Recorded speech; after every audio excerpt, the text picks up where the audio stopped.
रहा है।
So, good afternoon to all.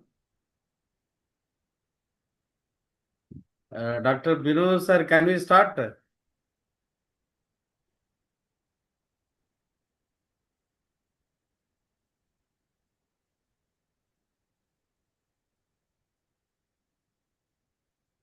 Dr. Binu sir,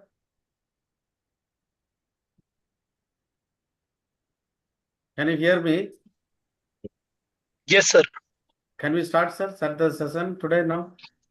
Yes, sir. Yes, sir. Yeah, thank you. Thank you so much. Yeah. So, good afternoon to all. Myself, Dr. Suresh, Principal, Rui College of Nursing and Dean, Bangalore City Group of Institution. It's my privilege to welcome and introduce our today's session resource person or eminent speakers. First of all, I would like to welcome our today first session eminent resource person, Dr. Chandragala Madam.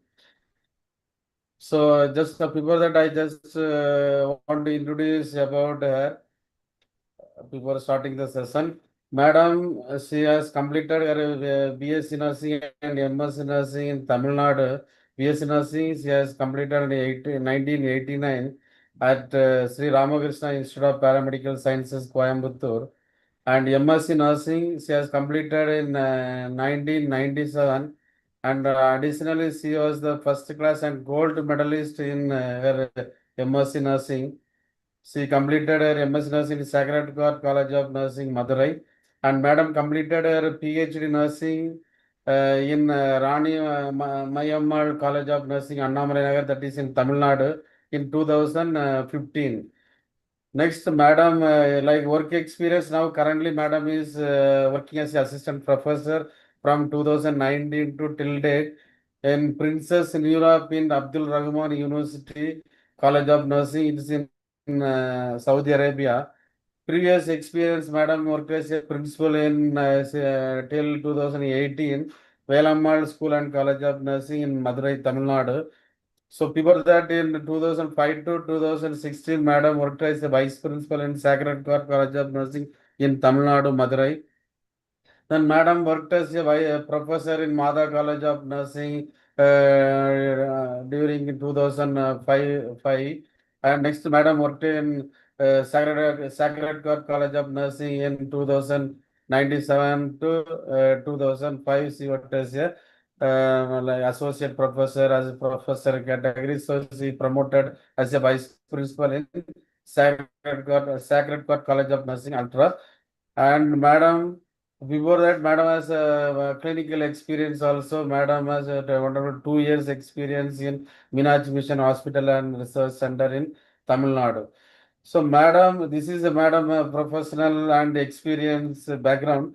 So, apart from this, Madam has presented more than 46 paper in various countries and various state in India. So, various district in Tamil Nadu. So not around 46 presentations he did, madam. So it's a really very, no, so amazing. And madam around 19 publication did that is international and national publications. And my madam participated in various research activities. Also around 10 research areas he participated as a researchers, and So, madam, finally, madam already told us she is the gold medalist, and madam member of like TNA. She's a lifetime members, and yeah. So this all about madam's background. Now I would like to welcome uh, Dr. Sandragala madam to present on your topic. Anyway, very good afternoon to everyone. Am I audible? Am I Yeah, ma'am. audible? Yeah, Yeah, yeah. very good afternoon to everyone. Anyway, I could see so many friends. And anyway, happy Mr. Suresh for your detailed information about my experience and credentials. Thank you, I madam. just share my screen.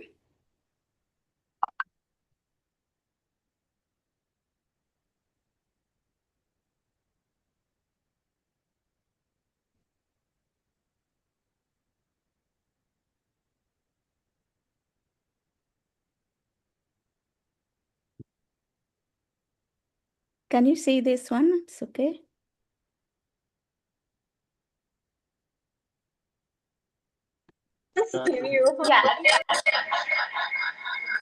It's not opening my screen. Yeah, I put it on screen share. Okay.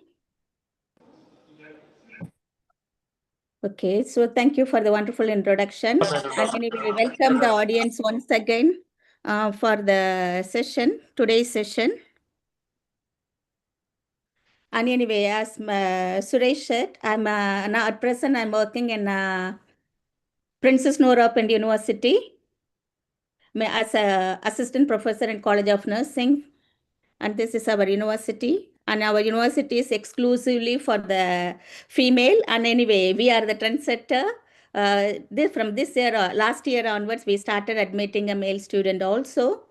And again, and this is at the today topic. Actually, I just appreciate the organizer for arranging a wonderful topic, mainly the today need of the group, mainly the soft skill, because anybody can be a leader and anyone can be the teacher. But the recent days, the main in advanced technological era, everybody demand to have a best out of best. So in that case, every day is learning and we have to update ourselves in various recent technology and even in a human relations. So in my topic today, it is related to communication and leadership. So let us move on to a workshop overview. So today I will not take much time. I'll try to complete the time which is given to me within 45 to 1 hour. I'll make it short and sweet. Okay. So when you go for the objectives today, we'll focus on importance of communication and leadership, elements of leadership and communication, leadership styles, motivational communications, conflict resolutions, barrier to effective communications, digital and cross-cultural communication for leaders, and how the leader has to maintain the crisis communications, and team communication and collaborations, leadership communications model. So first we'll see what are the leadership skills. So here the leadership skills are the human abilities that mainly guide and support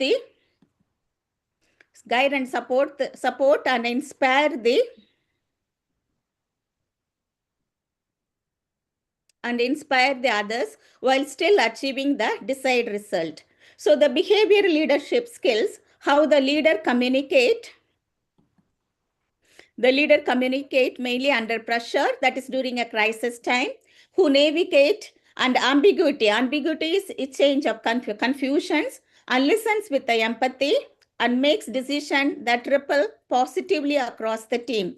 So here, as we all know, our webinar is focusing on soft skill development. So the leadership soft skill development, it focused on effective communications, emotional intelligence, and adaptability to any situations. And this will mainly focus on how you are going to lead your group and to whom you are in charge in the particular organizations. And whereas when you come for the technical leadership skills, so here the major focus is on the budgeting, planning, workflow designing in the organization. So these are all the various tools the leader has to use in order to lead the group in a successful manner.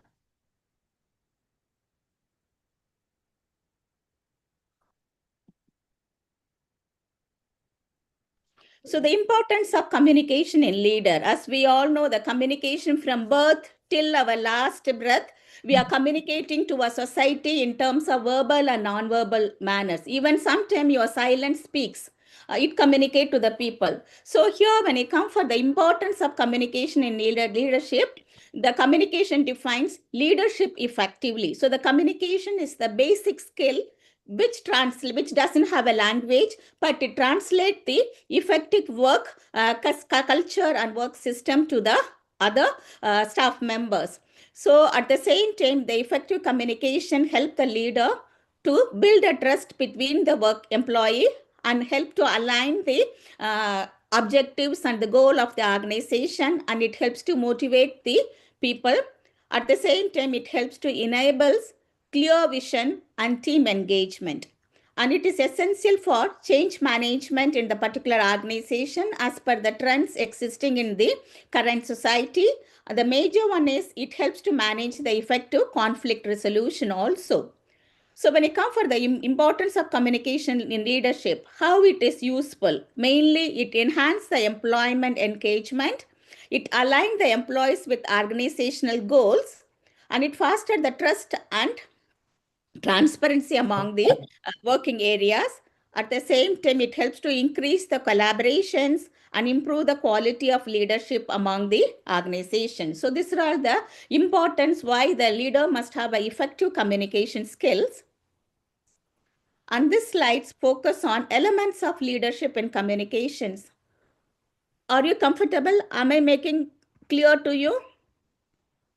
Yes, ma'am. Okay, thank you.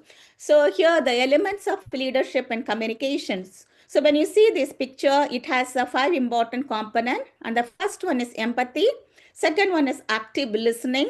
And third one is nonverbal communications.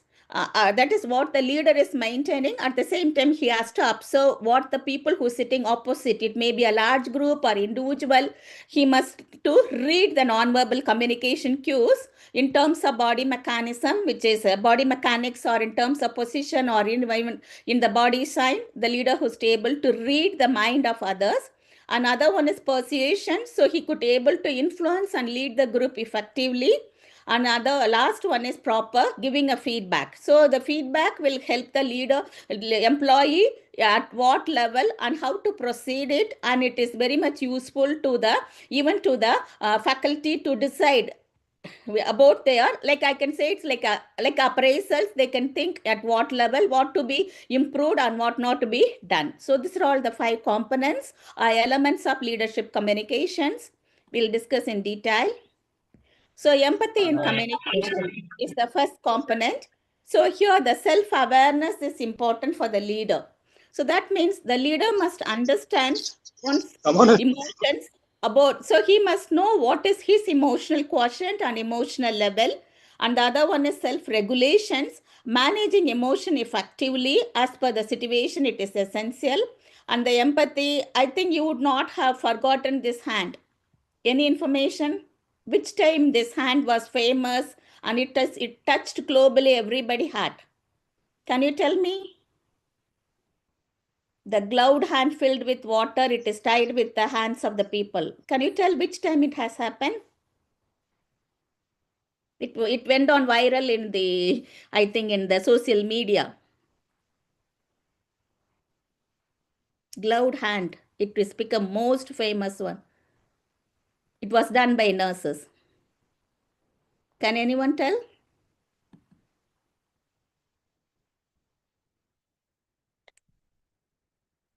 Okay, this was the cloud hand, which was practiced during a COVID time. So actually in the first stage, I know the COVID-19, that it has shaken the entire world. As again, the patient was left alone inside the ICU, where even the relatives and loved ones were not allowed to see the patients.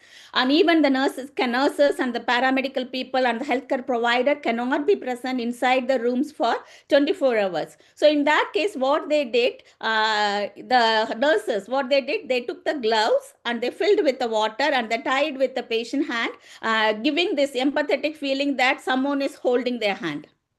So this was like actually it's emotional support. So even they can feel for 24 hours someone is holding their hand.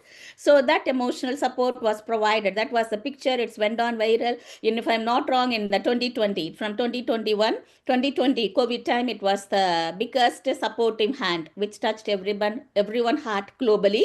So here the empathy, here understanding others' emotions. So here the understanding others' emotion is mainly the leader.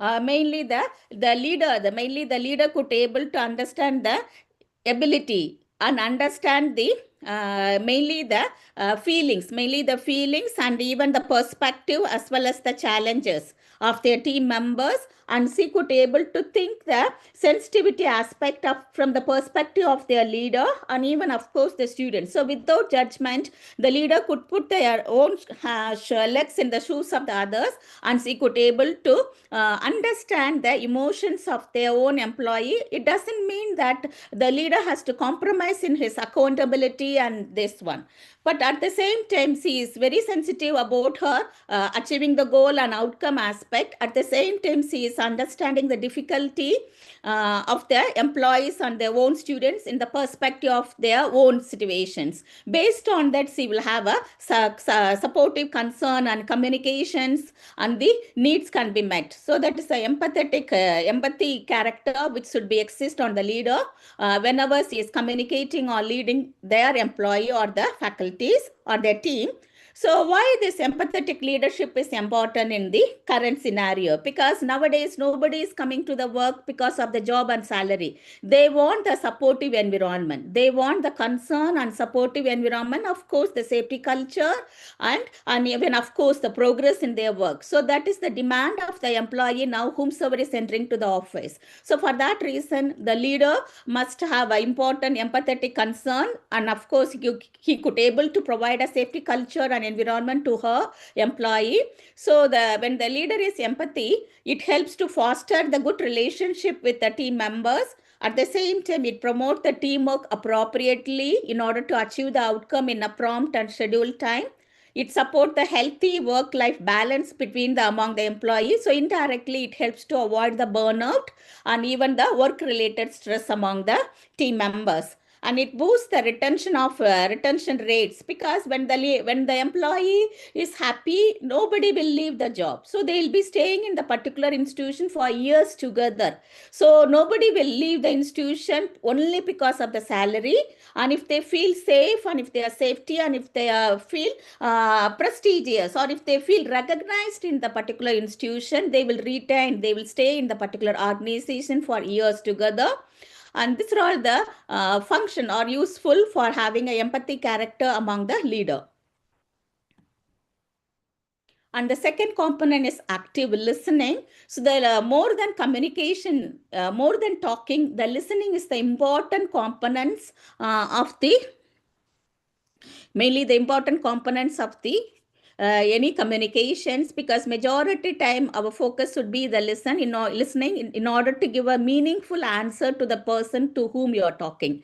So here the active listening is not just about the hearing what someone is saying, but understanding the meaning or the referent of the communication in terms of their perspective and their emotions and their body language. So, as per McCallum Forbes, he says the art of conversation lies in listening. So, that means the listening is one type of art. Everybody has to develop a skill in a listening, because the listening, as I said earlier, it is an important component. So the active listening. So when you say the active listening, it helps to have a open-ended question. When you have active listening, create a open-ended questions. So when you ask the open-ended questions, it makes the person to whom communicate to ventilate the feeling openly. So it gives chance for them to talk more. So from their talking, you could able to catch the information what mood they are there, what is their important demand the particular days, and what is their concern. So that could be read clearly when you go for open-ended questions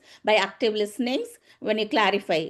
Next one is you have to clarify the information in order to check you have understood the information clearly, then attentive. So the be attentive to be informed in terms of your body language. So you have to lean forward and maintain eye to contact, and you have to communicate. Your body language has to communicate to the other person that I'm listening, I'm there, I'm concerned on your communication, I'm listening. So that to be communicated, your body language, at the same time your behavior, the way you ask the questions, everything has to convey the information to the opposite person that you are attentive.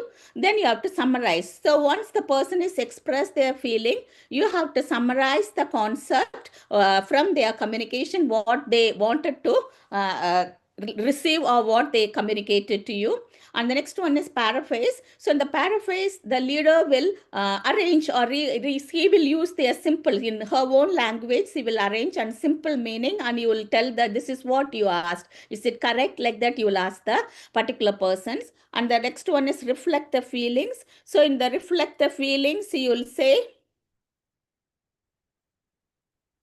so in the reflect the feelings, you will say that the reflection is I know you are upset, I know you are happy, or I know you are overwhelmed. I can understand that you have got too much workload, but no other go. We have to complete our task within this time. I know you have got a certain personal issues. So like that, you have to reflect their feelings that you understood clearly.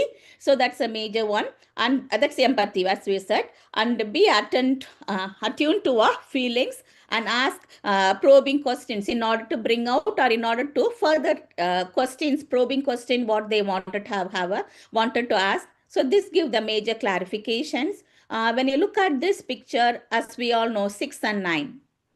Don't be a judgmental, because each one is having a different perspective. So the leader who's able to understand the perspective and the need of the individual, and we have to verify. Sometimes when you are going with the prejudice or judgment, you will be limited or constrained to your own judgment or your own feelings. So that sometimes it may be wrong. So when you are talking to the people, or when you're entering into a communication, go with an open mind. According to the communication, or according to the incidents, you can make a decision. So don't go with the judgment. And again, as I said, always nobody can be right. So try to have where the things went on wrong. And as Dr. Virin said in the yesterday webinar, she was telling, see the problem, don't blame the particular person. Always go for we statement instead of saying that you and I. So that's the one. So see the problem, what is the reason for having the problem, and the factors which initiated or triggered the particular problem. Don't focus or directly blame the individuals. So that's the one. The next one is understanding and maintaining a power of non-verbal communication. So as I said earlier, your body language must be congruent with the statement what you are telling to the other person. So it must be similar. So your facial expression on your body language would not give different communication from the words which comes from your tongue or mouth, because always we'll say the leader has to speak from the hearts. So the heart and tongues must be coordinated, and it has to give the same meaning by incorporating your telenetwork which comes from your brain. So that's the one. So there should be a congruent relationship between the verbal as well as the non-verbal communication, what you communicated to your faculty or to your team members. So the body language and gestures should be the same with the word what comes from your mouth, and tone and pace of the voice, because sometimes the leader has to use the compassionate voice, and sometimes he has to use the authoritative voice. So it depends upon the situations. Your voice tone and the pace of the voice also matter, the way you communicate to the group or the team members. And another important one is non-verbal cues, eye contact. eye contact and the facial expression, because the eye contact is the one when you see the person's eye, you could able to read the emotions of the others. At the same time, maintaining eye contact with the people convey the information that you are listening. At the same time, it indirectly tell your confidence in communicating. So your eye contact and facial expression to be similar to the communication referent what you are using, the message what you wanted to deliver. Next one is aligning verbal and non-verbal message in a same manner. And the fourth important component, the elements of communication in leadership is strategic communications. So when you use the strategic word, means this is the organization goals and the plan and the mission and vision. So what do you want to achieve?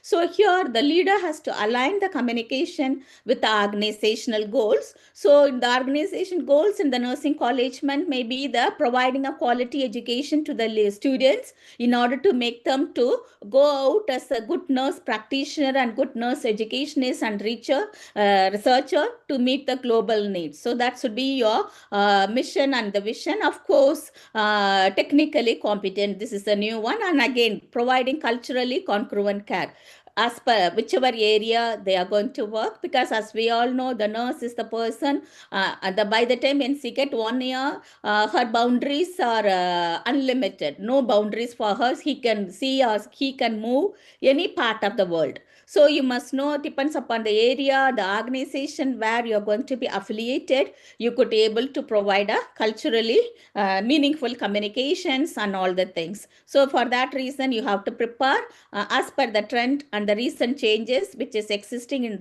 your working areas.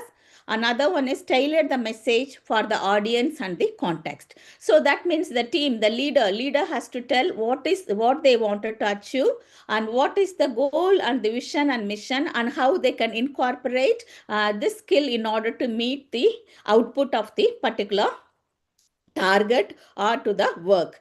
Next one is integrate storytelling and data. So the storytelling is the recent one. So here there are so many apps are there so here what you are going to do in a storytelling is you are going to share your personal experience, or it can be a real, or even sometime even it can be a fixation. So here what you are going to tell is by integrating the storytell related to a task, you are going to take the attention and emotions of the team members in order to make them to involve, or even in order to inculcate the same experience which has been mentioned in the story in their real life to achieve the successes. So there are, as I said earlier, there are so many apps and so many short-term modules are available in order to create the skill in telling storytelling for the leaders and even for the other.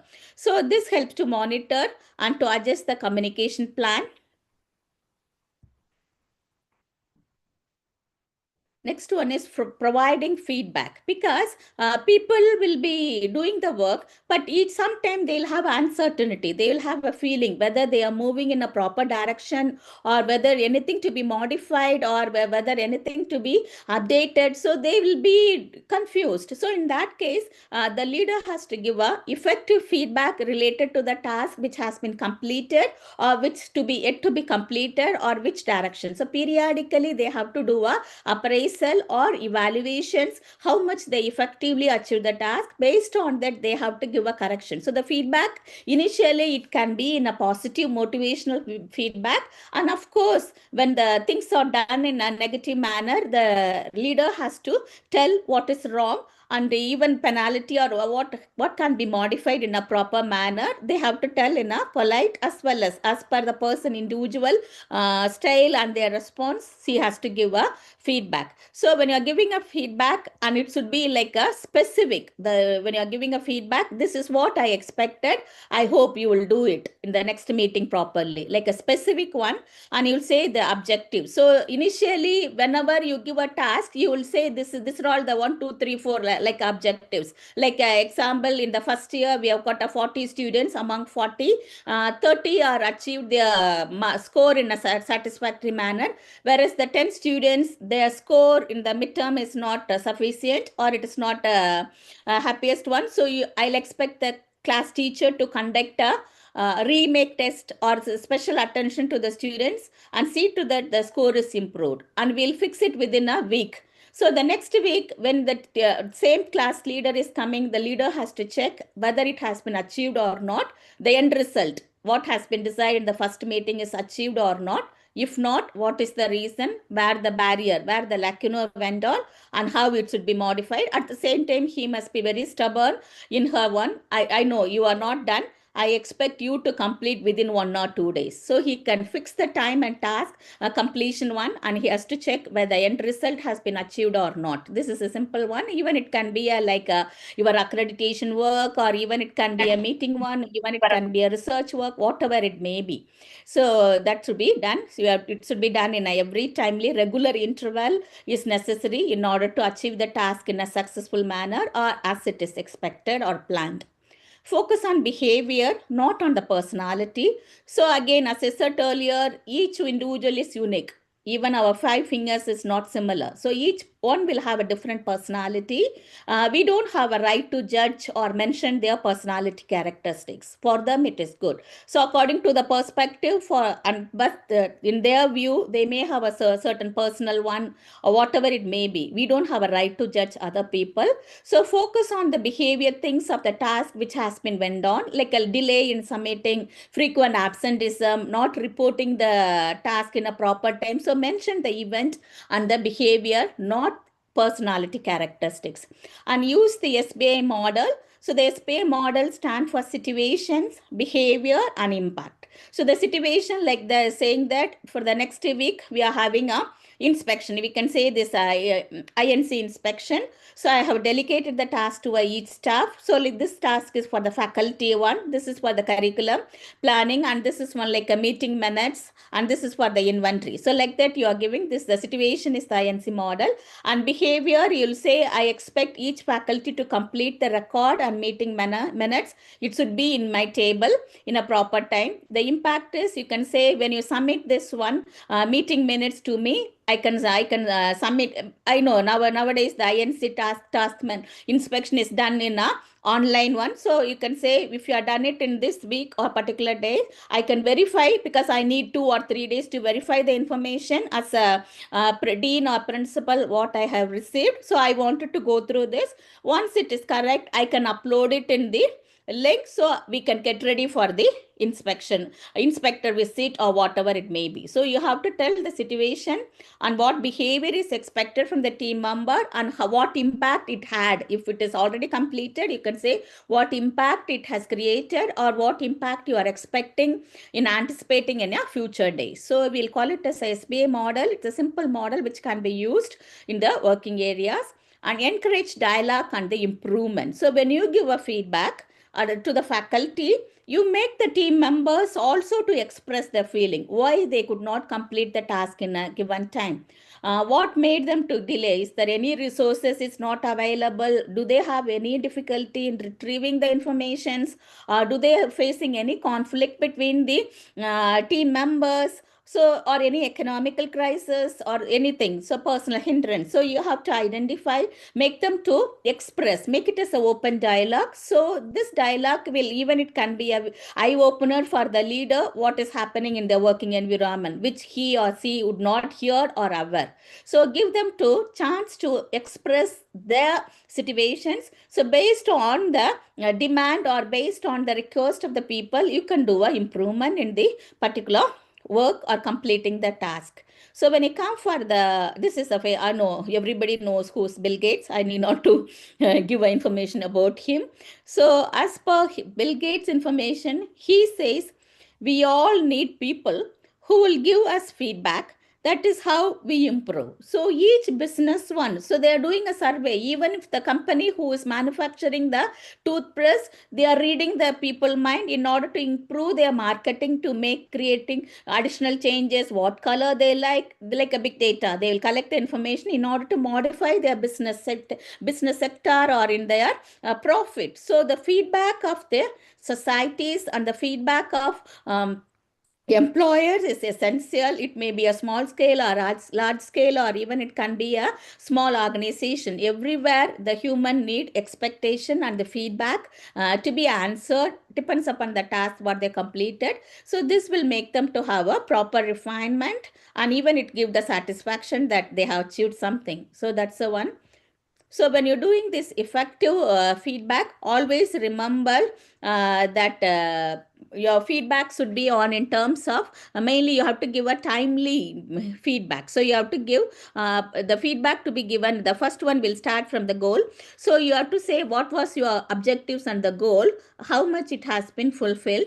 Then you will be describe about the appreciation in terms of the positive one and how much they achieved. You can say good dose, we have achieved 90%. So 10 within the targeted times. So I appreciate each team member for the involvement and even involvement and their hard work. So like provide a concrete and a specific one. As you give a positive one, don't delay or don't hide or don't miss to tell what is not done. So you give a specific, I know you all have done this work, but this task yet to be refined. The information what I expected is not this one, I expected more. So you have to say which more point to be added or which more evidence to be added here.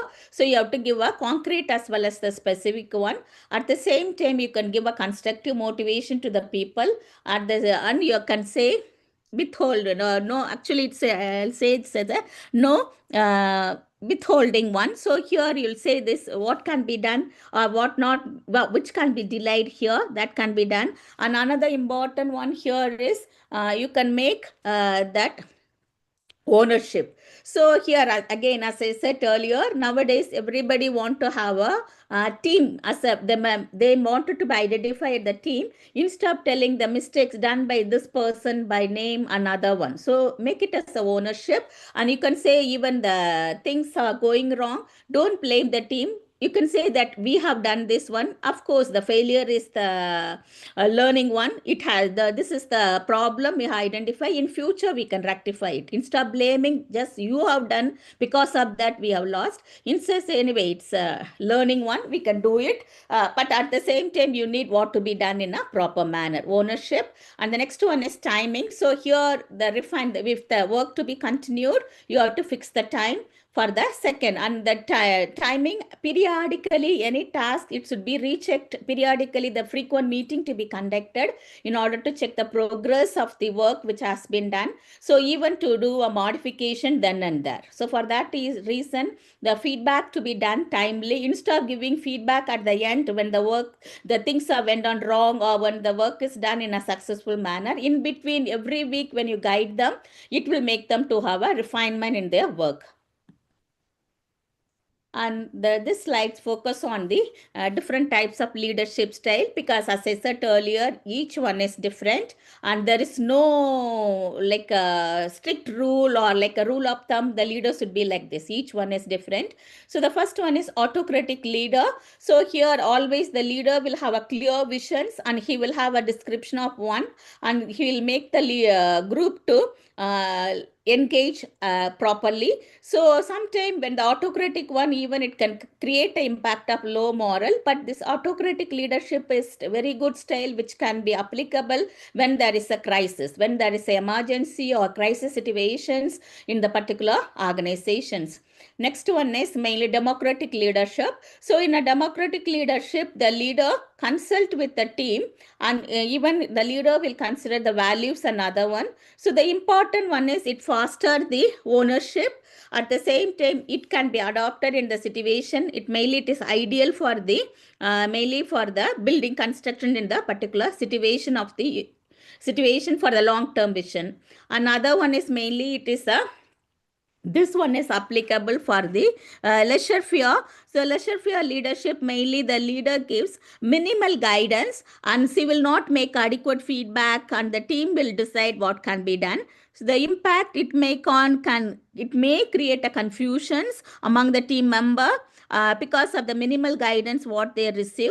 And the impact what it can cause is it can promote the autonomy. At the same time, it can cause the confusions. And this laissez-faire is ideal for where you believe that employee is very skillful, goal oriented, and even in your absence of supervision, they will work better.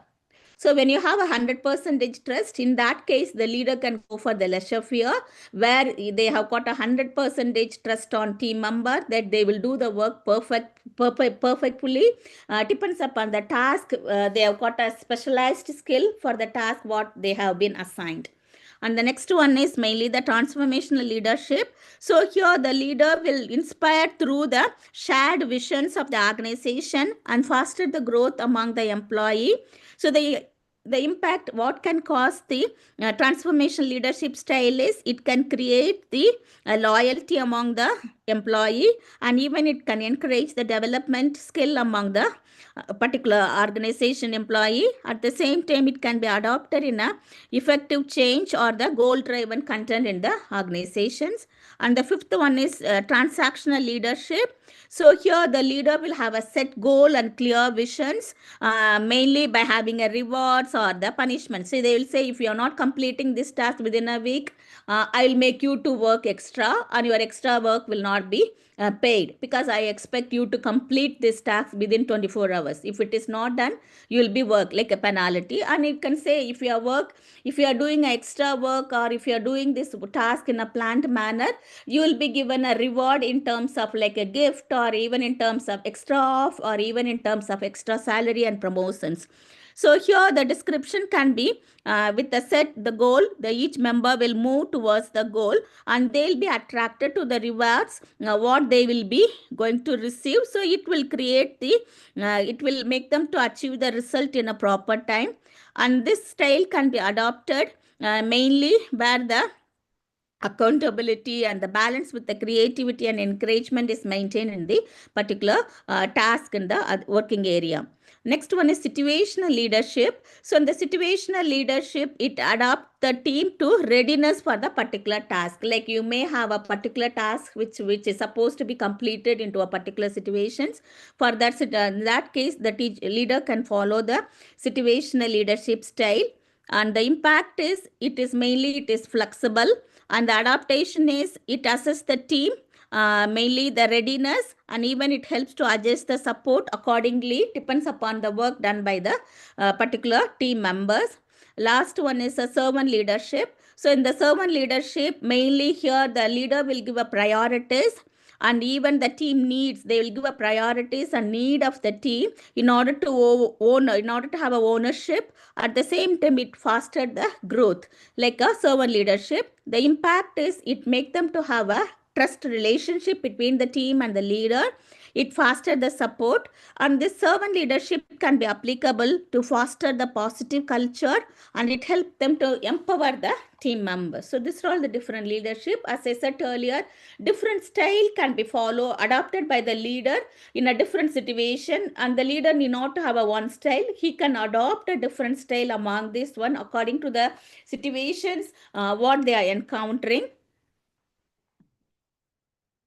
So the next one is motivational communications, because we have completed the elements and the leadership style. Then we are moving to our objective, that is a motivational communications. So here, as I said earlier, each one need motivation in order to further work, in order to put extra work, or in order to work interestingly, giving extra effort and interestingly in the particular completing the particular task. So here the leader has to inspire through purpose and vision. Of course, he has to give a clear purpose why the task to be done, and what is the vision what they wanted to achieve by implementing the particular task. Again, they use storytelling and positive language, reinforce accomplishment and the growth what can be achieved by completing the task in a timely manner.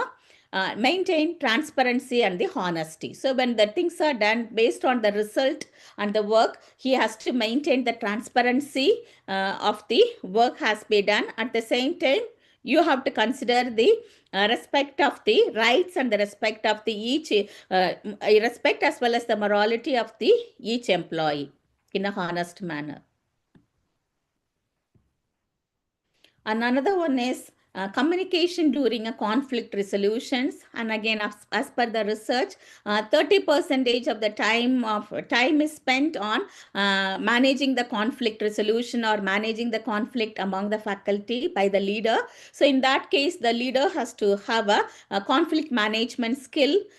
So in that case, whenever he receive any conflict or any difference of opinion related to a particular task, the leader has to address the issues early with open dialogue. So he could say, I could sense that you are not comfortable in doing this work and there is a difference of opinion. Can I make it clear what it is? How can I help you?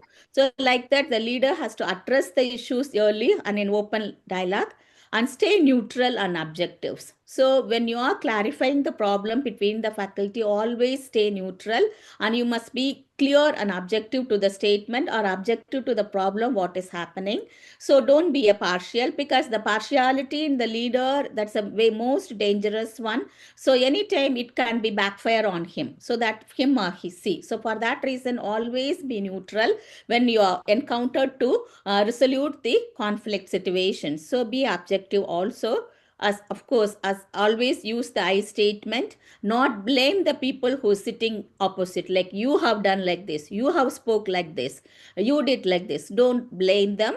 So I think we have in the one, this should not have happened. So this is not a way to talk to the students, or even it can be, this is not the way to complete the task which affected the institution name. Like that, you can mention the outcome or the impact of the particular work on the it can be a spoken word, even it can be a behavior, or even it can be the work which is not done by the people which have done the negative one. So it can be any one conflict. And again, always verify individually, maintain the personal one. And when there is a conflict, it only the person involved can be called and you can talk to them separately. And if we feel they are going to fight in front of you, initially you can talk to them, get the correct information, what is went on. Because as Dr. Viren said, there is a two side of the problem. Even the coin have got a head and tail. So you have to make it clear what it has been run exactly happen. So when you are clarifying the problem which triggered the particular one, or the conflict, conflict situation, when it has happened and what was the situation, who are all that, so that should be clarified very clearly. And if you feel you are different people, the opinion, again the information which is given by the both people are different, and if you feel in that case, after clarifying individually, if you feel, you can call them back, you can call them face to face. Then, because if I have lied and if I wanted to confront in front of others, automatically I'll tell the truth. So in that case, you'll do. At the same time, the end result, always the leader has to try to satisfy the each people demand, or each people mistake to be clarified, and you can make them to say thank you, and even each one you can ask them to hug each other, or you can make them to handshake each other, in order to make them to have a win and win outcomes. Of course, the win and win outcomes cannot be 100% achieved in all the situation. Sometimes even the leader has to sacrifice one according to the problem. So in that case, he has to try to negotiate what can be. He had to create a negotiation skill in order to by the particular persons, or in order to make them to understand their mistake in a proper manner. So the conflict resolution is the important skill. By having an effective conflict resolution, the leader can have a win and win outcome.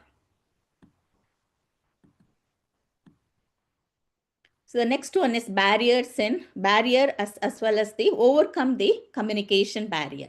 So here the barrier is nothing but it is a hindrance or the blockage which can avoid traveling your referent as it is to the opposite member. So any communications, that should be a receiver, center and the receiver. So the media can be anything in order to send the information. the feedback, the communication loop, the loop of the communication to be completed. So sometimes it cannot reach properly. So the hindrance or the blockage which can happen in your communications message. So it can be a physical, psychological, semantic, or organizational one. So when you come for the physical one, as you convey the message, the environment can be too noisy, or it can be too distant where the people cannot hear, or even sometimes poor technology. So sometimes the voice may not be audible and all the things. When you come for the psychological one, it can be a bias, the wrong judgment, another one, and even the fear about the employee. And of course, the leader or even the team member are highly stressful. In that case also, they cannot receive the information appropriately. Sometimes they will hear what they intended to hear.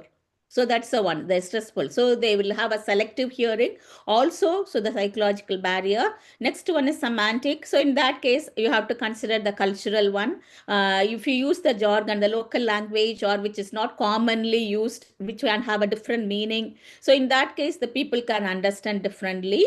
Another one is ambiguity. So ambiguity is something which is not clear informations, so the confusable manner. So in that case also, the employee will receive the mixed message, they'll be confused.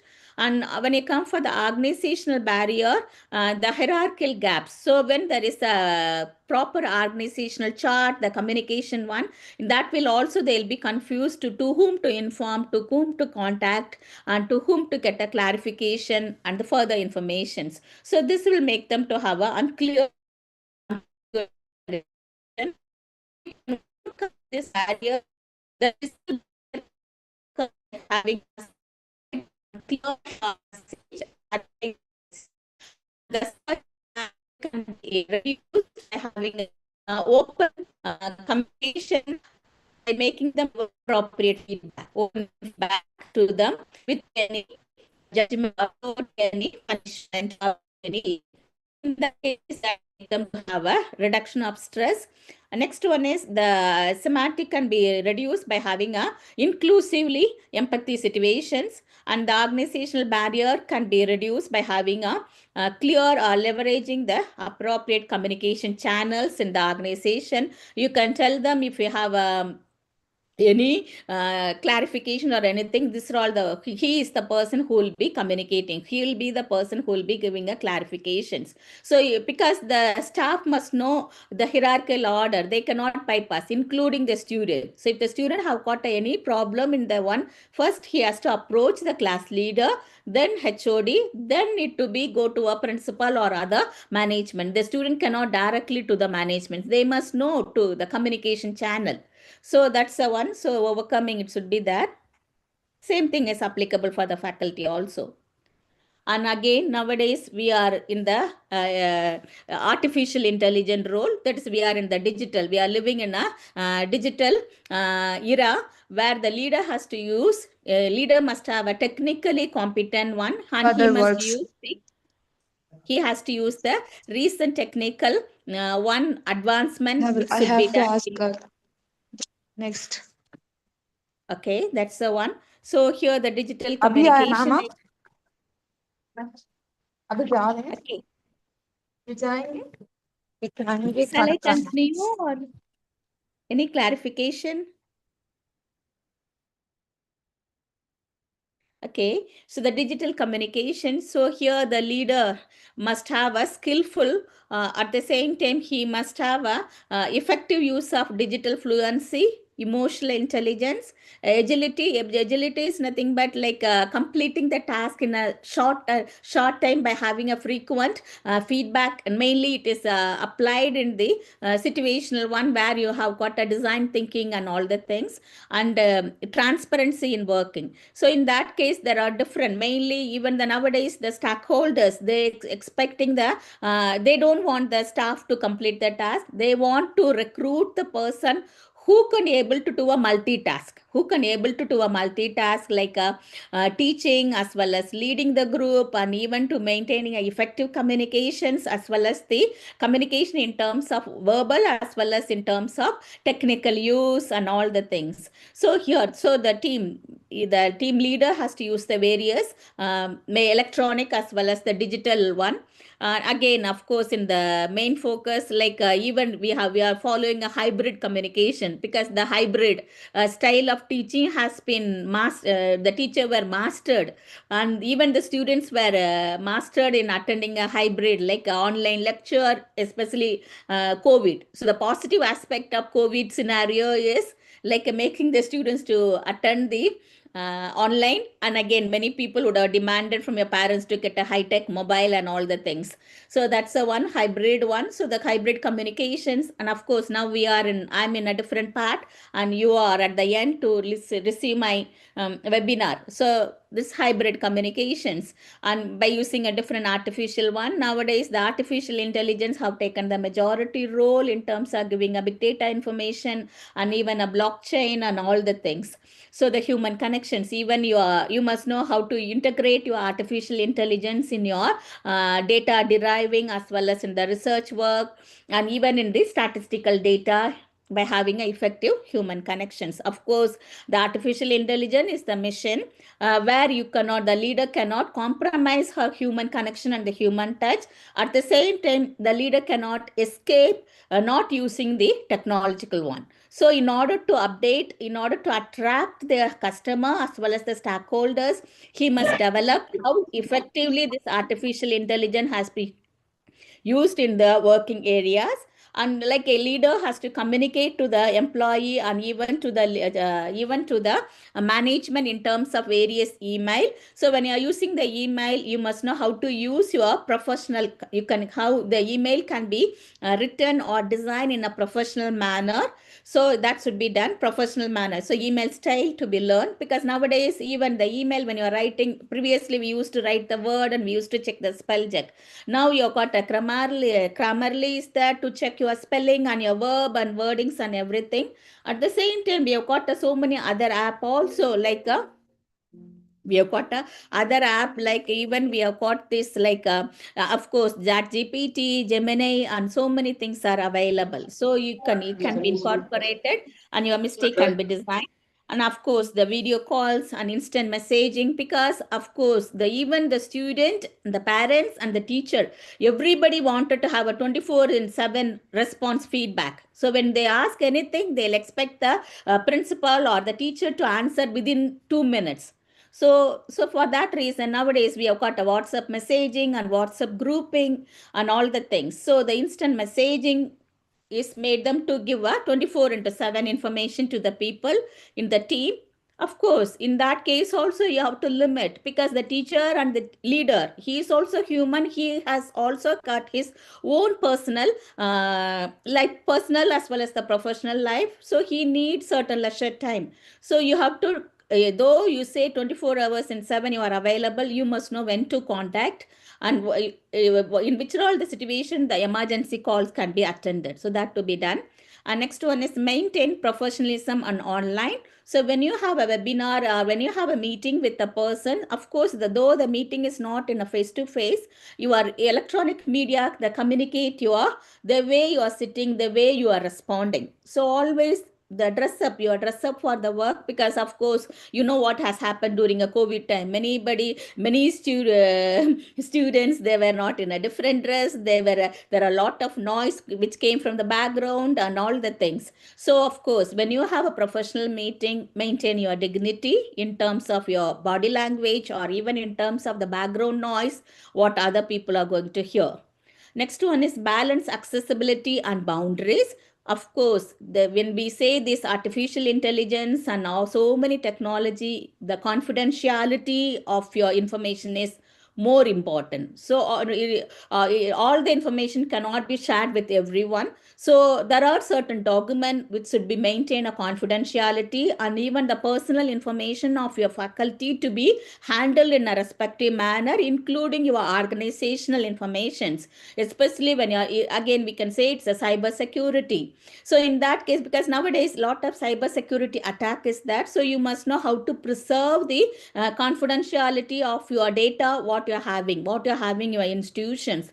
Because again, the last week I was asked to collect the information from our faculty in order to have accreditation under international one.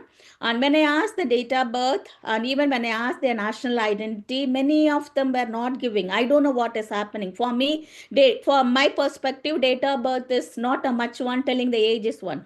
But when I ask them individually what is the one, they says, I don't want to tell my age, and I feel insecure, because even for the bank data, they are asking me to give they are verifying my account with my date of birth and my national identity. So I don't want this data to be given openly. It should be published in a repository or uploaded to someone who's in the other country, another one. So the people were, so when I clarified with the faculty, because initially I had a different opinion, but when I spoke to the faculty from the different country, of course, I'm working in a different country where I have to encounter with the staff from the different background.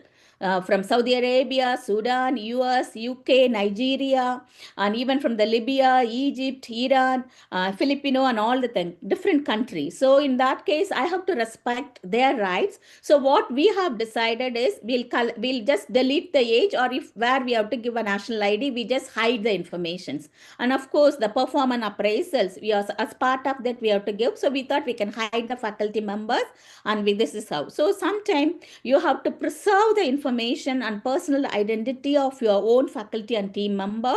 So you must know how to preserve the confidentiality of the data, what you're having in your hand. So you must know the boundaries. Next one is use technology to enhance the collaborations. So by you implementing the new technology, you could be able to collaborate the work effectively. So like example, we may have a blackboard, or we may have exam soft, so many tasks. So the collaborative work can be done. So it can be done effectively. So the leader must have a technological fluency. And again, whenever you include the new technology, like example, the blackboard. So when I came to Saudi Arabia, I didn't know how to use the blackboard. The blackboard is nothing but it is a working environment where we'll upload the lessons and we'll conduct the exams, and all the information will be shared to the students through this blackboard medium. So I find it difficulty, but I have been given a training. So when I have been training, by repeated guidance, I could able to master it. So when you introduce any new technology, please make a clear training to the faculty to make them to have adopt in an easy manner. And this also helps to avoid ambiguity and unnecessary stress. So for that reason, any technological one where you're incorporating, it can be a new domains of your email or whatever it may be, make it clear and give a confidence to the faculty to implement effectively, to have an achievement of the success. And of course, the cross-cultural communication. Now the world is very shortened by having this networking and other thing. So when you are encountered to communicate with the different culture people, different language, different country people, always understand the cultural norms and expectation of the team members, the group members, and avoid ethnocentric assumption. So ethnocentric is nothing but the person will have a strong belief that my culture is correct, my dressing is correct, my language is correct, and they'll be stubborn in their own beliefs about their own culture and religious background and all the things, and they will blame that yours is wrong.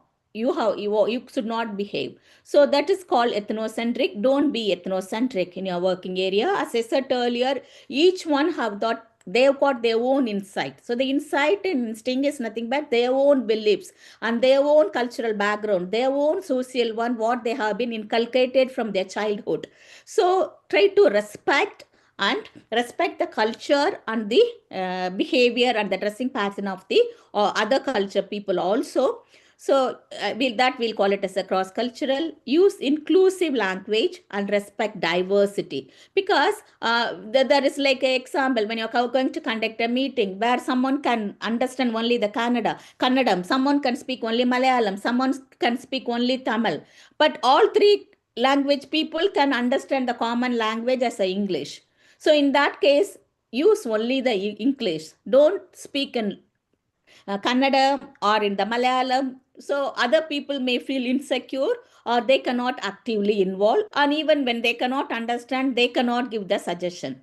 So always use the inclusive language and respect the diversity when you are encountered to talk to or when you are encountered to have a meeting, or when you are encountered to talk to the people where there is a diversity, different group of people are involved, to avoid unnecessary inconvenience to the people who cannot follow your information or who cannot follow your language. So practice cultural empathy. So in that case, as I said earlier, when in your workplace, again, when we were in India, we used to celebrate all function, including a Christmas, Pongal, and Diwali, all these functions. So the cultural dresses, each one have got their own prestigious functions, prestigious style, way of using their dress and all the things, even the food and everything. So practice cultural empathy in your working areas. Crisis communication. So the crisis is nothing but something, we'll say, this unexpected situation or emergency. So in that case, even the leader must know how to calm the team member, how to lead. Because when you say the leader, it doesn't mean the leader is in charge only for the team. He is in charge for the entire team. When there is he has to take out the charge of the team member even when the situation is not correct. He is totally take out the charge to the people who is in charge under him. So he must know, even in emergency, he must know how to manage the scene, how to calm their team member. So that we'll call it as a crisis communication, because the accidents or the situation can go wrong at any time. No organization or no individual is immune to this. So in that case, the crisis communication here, the leader has to involve, and you lead the strategic management, and he has to disseminate, he has to give a clear information during a crisis to maintain the reputation of the particular organization or reputation of the particular individual staff member, and you have to build the trust and guide the organization in a proper manner.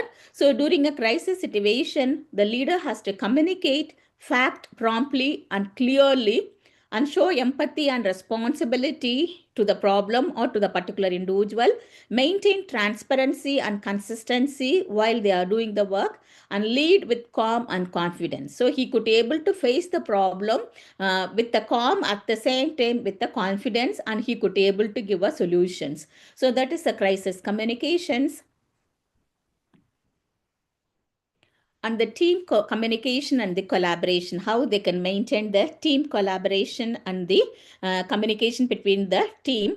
So the first one is the team leader has to provide the psychological safety among the team member, encourage participation and feedback continuously, use teammate meetings periodically and effectively with a clear agenda on when the next meeting will be done, like that, clear informations. And sometime all the team member may be asked to come prepared earlierly with the agenda what has been included. So in that case, the leader has communicate the information which need to be prepared by the team member before entering into the meeting, so that to be done. Recognize and celebrate the contributions of the work which is achieved by the team member in a honest and open manner. So here the leader can follow a DIC, we'll call it as TIC 1, TIS, C communication 1. So the D stands for dominance. So that means the leader has to be able to lead the group in a direct and result-oriented manner, and he must be firm in completing or in achieving the output or the objectives of the particular task, and he must be very strong and forceful in completing the task by giving a dominant order, Next one is he could able to influence the team member. It should be done in outgoing manner, and he should be an enthusiastic influencer. And of course, he must give a positive comment, optimistic, and he must be a high-spirited and the lively information to the group. And S stands for steadiness. So that means there should be a continuity. So in that case, he could able to give a communication even in a tempered situations and accommodating the member in a proper manner with a different opinion and different different opinion and the even to the work style. He could able to accommodate in a proper manner. He must maintain the calmness, patient when he is having a facing the problem or situation. And at the same time, he must be humble enough in receiving, at the same time humble enough to give feedback also, and he must know the tactfulness how to deal the individual, because as I said earlier, each individual is different. He must know the tactful technique how to deal with the different personality people. And C stands for mainly the constituents. So in that case, he could able to do a analytical, he could able to do a careful investigation of the situation, what has been happened clearly, and he must be reserved and precise information, private. At the same time, he could able to handle the situation in a systematic manner. So this is the team communications in order to have an effective collaboration in the working areas between the team member and with the leader. And the next one is leadership communication model. There are varieties of model. I just picked up 3 or 4. So the first one is transactional versus transformational leadership communications. And the second one is situational leadership approach. And third one is a servant leadership and empathy-driven dialogue. So when you come for this transactional leadership style, here the leadership is responsive and he worked within the organizational structure with the newer ideas and maintained the status quo, that is the calmness in the working areas, equilibrium, and mainly he objectively achieved through the reward or to the punishment. So this is a transactional leadership. Whereas when it comes for transformational leadership, so the leadership will be proactive. So he will have a clear vision and with the idea, this is how we are going to move, like a clear standard one. And he constantly mainly is the seeking to improve the organizational structure with the new ideas. And he can promote innovative ideas to solve the problems, and objectives are achieved through the motivation better for the good for the group, for the team members.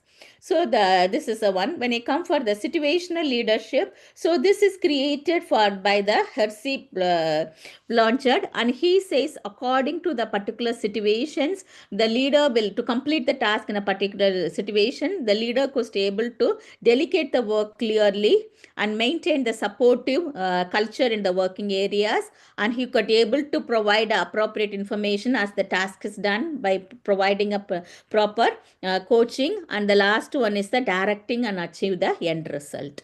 So the servant leadership is, it's more empathy based one. So they will identify the need of the individual member in the team member. So they will try to fulfill the need of the individuals in a precise manner. So these are all the models and the way of communication which can be maintained by the leader. And I have chosen the 2 familiar leader based on their case study lifestyle. And one is the famous person, Satyanarayana Nadella. And his leadership style and his vision for the employee is, he says, the key to everything is empathy, because nothing is more fruitful than walking in the shoes of others. So this is his belief. So by that, he, with this motto, he lead his team in a successful manner, of course, the IT field in a proper manner. And another famous person is Nelson Mandela. According to him, his motto related to a leadership style is, he says, the deep listening, dialogue, empathy, and symbolic gesture to bridge and deep-seated divisions and build trust are the essential leadership in the communication. He says, by using effective communications, first of all, you have to listen to the problem effectively. So you have to lend to your ear clearly, maintain the proper communications, have a empathy to the particular persons, and clear the bridge the informations and maintain the effective communication. So this is his style. Okay, we are almost at the end. Now you all can decide. Now you all can decide what is your leadership communication style. So what type of style you wanted to adopt in your life. As I said earlier, people are saying leaders are not born or they're made. Of course, even the soft person, very timid personality at the age of at the age of 10 or 15, when they given up the post, they can be autocratic and they could able to delegate the work clearly. So the situation mold you. The situation and experience will mold each person. Don't have a inner feeling that I cannot be a leader. Anybody is eligible to be a leader when the chances are provided by refining their behavior, by refining and updating and making you to fit to the chair in a proper manner. So decide your leadership communication style. So this will help you to define how you interact and how you convey the informations, taking a decision, and how you connect with your team, and how you are influencing your workplace dynamics, and how you are maintaining a team moral integrity. So each one can prefer, as I said earlier, the leader can adopt 2 or 3 styles according to the problem or according to the situations or according to the team need they can adopt. So the most important thing in communication is hearing what is not said. So as I said earlier, have a empathy and observe the verbal as well as the non-verbal cues which has been spoken. So give attention to the spoken as well as the unspoken words which is communicated, or the person who is sitting at the opposite, or even your team members. So this is the one. So to summarize and takeaway message of today webinar is, of course, the communication defines leadership into a successful manner. Emotional intelligence enhances the trust. Feedback and listening drive engagement. Words and action can become the habits, and the habits contribute to define our character. So, the leadership is a privilege that must be earned every day. The continuous improvement ensure excellence in your leadership style and your working areas. These are all the references I have used. Okay, thank you for the chance which is provided to me. Any questions or clarification? Because I think we have got another session at 2 o'clock. If I'm not, no, 2. Here it is 12:46. I think if I'm not, again, it's a 3 p.m. So any questions or any clarification can be done. Thank you for the chance provided to me by Mr. Suresh and team. I know it's the Bangalore City of College have got a 2 or 3 branches. So I just thank for each principal and team member who has organized. Of course, this is a teamwork. So I appreciate the team effort for maintaining the communication and the integrity as well as the time punctuality in maintaining the time. And my great appreciation, thanks go to the group, because the group, I could see in the group, I could see almost in the group, I can see the so many members. So for the group also, thank you for your patient listenings. It's a 2 days webinar, and thank you for your active participations and your listening. Thank you. Yeah, thank you so much for your amazing presentation about communication skills for effective leadership, madam. And now I call upon Dr. Geeta Amiamal to for the vote of thanks.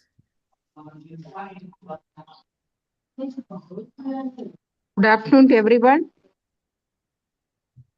On behalf of the organizing team, I extend my sincere gratitude to Dr. S. Sandrakla, Madam, for her valuable time and inspiring words. Your insights have been truly valuable, ma'am. Your session added great significance to the today's webinar. Thank you, ma'am.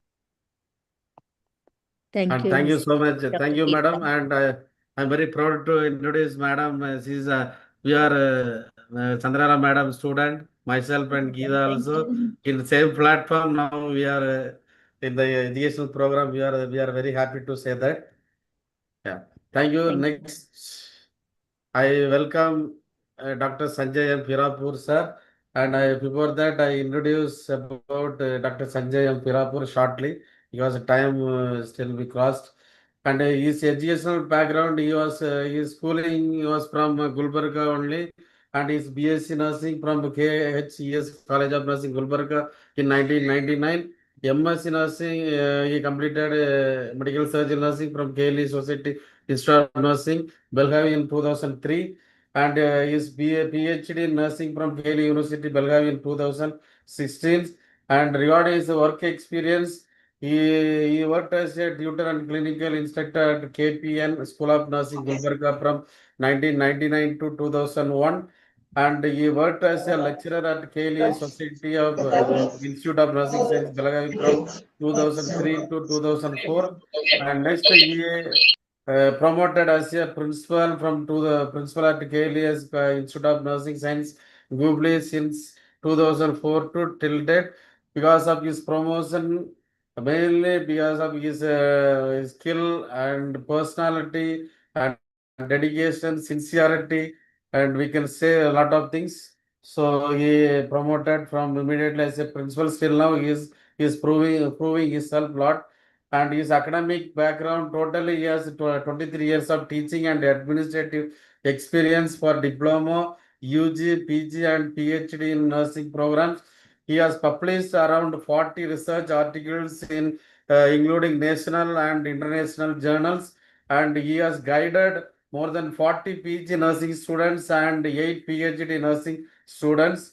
And he has a lot of he assigned as a examiner to various health sciences university like Rajiv Gandhi University of Health Science and Keli University, Manipal University, Yanapaya University, Krishna Institute of Medical Science University, and D.Y. Patel University. So, so he is as an examiner, he is participating these all universities, and he is a resource person and chairperson at many scientific sessions, and presented posters and attended as a delegate at many national and influential conferences held all over the India and abroad. Mainly in Malaysia also he participated, and he has lot of professional credentials. So presently he is serving as a member board of studies in Karnataka State Diploma Nursing Examination Board and member board of studies for UGBG Nursing YPN University Jagargand, and National Additional Board Member of International Journal of Practical Nursing, New Delhi, and editorial member for RGHS Journal of Nursing Science, Bangalore, and ad hoc inspector by INC, Rajiv Gandhi University of Health Science, and KSMC, and President Karnataka Nursing Association, Hubli, and he is a secretary for the Association of Nursing Professional, Bangalore, and is a life member of many nursing professional association. Lot of he has lot of multi role now. But he formerly he served as a academic council member in Rajiv Gandhi University, and he is a board of studies in UG, PG. So lot of responsibility he had in previously also, and one of the main milestone achievement in his career in our nursing professions, that is everybody has to salute him, and he write a petition filled by Dr. Sanjay Empirapur, and caused 81 years of law enacted in the British era, and have a verdict after 12 years of legal fight that 100% of quota to women in military nursing service is unconstitutional, and henceforth men shall enter in military nursing service as a nursing officer. That is one of the great achievement for our all nursing faculties and nursing department. That is, we have to salute for him and his team. And he has a lot of award also. I'll say one or two awards, and will give time to Dr. Sanjay Pirapur to continue proceed about his topic. So he is a awardee of Best Nursing Professional Principal of Karnataka in 2003. That is by the Ministry of Health and Family Welfare, Government of Karnataka. That is this award given in the Best Nursing Principal of Karnataka 2003. Then he is awarded by with Sri awarded for Best Nurse Teacher in 2003. That is also contributed that by the Human Values Education by Sri Ravishekar Vidya Mandir Trust, and he is awarded another awarded with Guru Ratna Siromani in 2024. So he is that is also Eve of Teacher Day celebration 2024 by Stars Health Academy that is issued that award. Dr. B.R. Ambedkar Institute that place only they are awarded.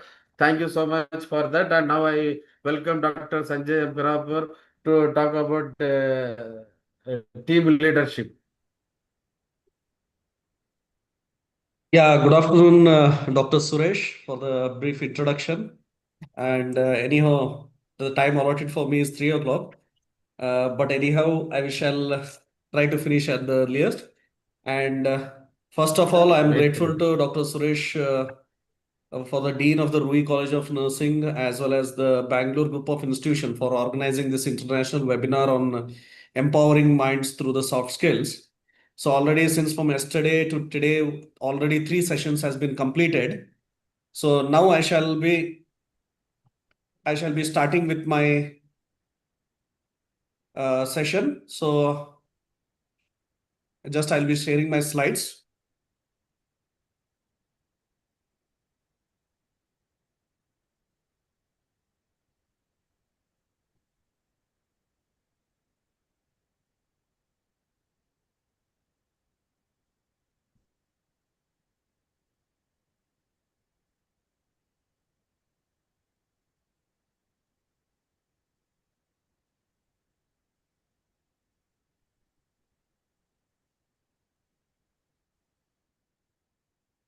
I think all can be able to hear my PPT. It's visible. Yes, sir. Yeah, okay, After, fine. yeah. Fine. Then I shall start with my presentation. That is the background. First, in these sessions, we'll be focusing on the background and the big picture, setting the stage for the change, and what is the team leadership beyond the titles and the true influence, and where we are lacking today, confronting the hard truths, and the true leadership and the power with the purpose, not a position, and the qualities of a true leader, and how can we improve the leadership and the paths to empower the nurses, and the soft skills essential for the team leadership, and the floor will be open for the discussion. So to go with my topic, first with the background, worldwide 29.8 million nurses. As per the WHO statistics, we have 29.8 million nurses, and nurses and midwives makes around 50% of the global healthcare professionals. So when we know that more than 50% of the healthcare professionals are itself the nurses. And in India, when this statistic says about 3.6 million registered nurses and midwives as per the Government of India 2022. So into the Karnataka coming, there are around 2,31,000 plus registered nurses over there. So we, the nurses, are the largest group of healthcare professional, almost half of the entire healthcare forces.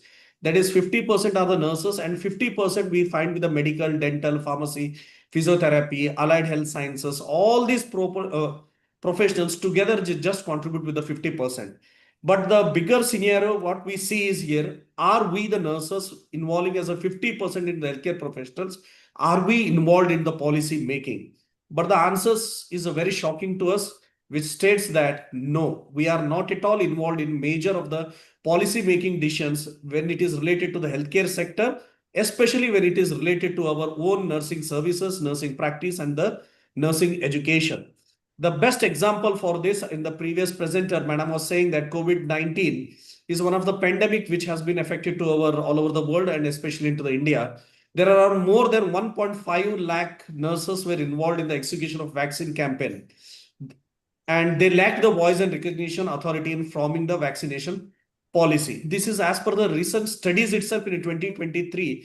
They और clearly मुझे says बच्चे that even बोले the कि nurses were madam हम लोग involved. कल ऐसे ही phone को ऐसे ऑन किया ऐसे रखा और हम सो गए So here there are many researchers which state that what is the role of the leadership over here and where we are lacking in the leadership.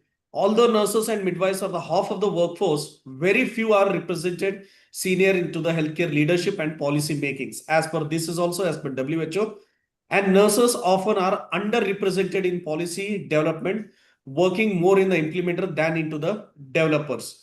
So here we are not involved in the policy development, but whatever the policies is developed by the non-nursing professionals over there, we are just as a part of implementing or just to do the things. Then the nurses and midwives continue to be minimally involved in policy making across many countries despite their members. The result of one of the studies say that 74.8% of the nurses have the low involvement in the policies, while 45% has expressed that they have an interest to influence the policies and they have an interest to be into the policy makings over there. And this nurses' political participation is constrained by power imbalance and a lack of mentorship, weak institutional support, and limited policies. So the main thing we should focus over here is the power imbalance is there. Whoever our nursing people are there into the certain of the positions where the leadership can be implemented over there, there is an imbalance over there, and there is a lack of mentorship. So today in a nursing field, we see that everybody wants to present themselves as the great leader over there, only for their personal development over there. They don't think of a profession. So there is a lack of mentorship, that we want a people who has to motivate and influence the young budding people also, so that the leadership qualities can be molded over there and they can be coming into the future years as one of the great nursing leaders. So when we see with all these research statistics, we can understand mainly the three things. One, although we the nurses are the largest share of the healthcare workers, the presence in the policy making and the leadership is disproportionately low. As this presentation is from the Karnataka and I am from the Karnataka, today when we see over there, whether it is a affiliating university, government university, that is a Rajiv Gandhi University, in which we find that hardly 2% of the nursing professionals are involved in the policy making into the RGHS over there.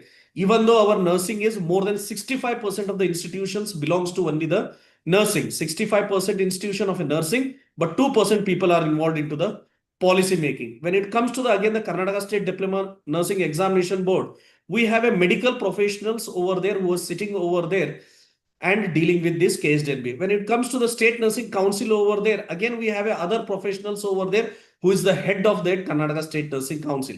So in every sector we see that there is a crisis of a leadership where we are not involved into the policy making decisions.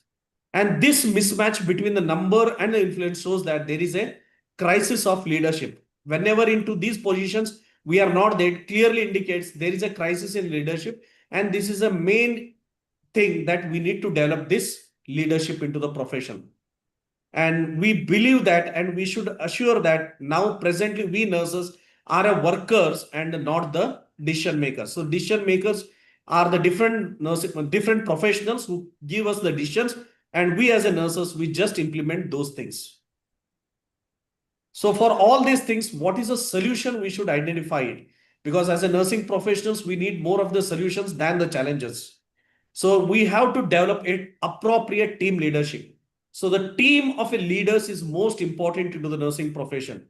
Each alone single person cannot change any one of the system, whether it may be into the clinical sector or into the teaching sector or any one of those sectors. So the team leadership plays an important role. And whenever we think of this leadership, usually we have a thinking that leadership is always the authority. So the leadership is the power and the leadership is the chair. So we should always understand that leadership is not about the chair what we occupy. Leadership is also not about the power what we have it, or the leadership is not about the authority. The person who has a capacity to influence a people and motivate a person, and a person whose vision you are going to improve, that person can be left as a leader. Yes, with the person who is having these all qualities can occupy a chair, and the person will have that power, and then the person will have that authority, then only the person can make a lot of changes over there. So only because you are onto the chair as a leader, you cannot change the system over there, and it doesn't mean that you have a leadership qualities. So the clearly mentioned example I would like to say is a well-known university once decided to honor its outgoing principal at a grand farewell ceremony. So the auditorium was filled with the staffs, faculty, and who have worked for them many years.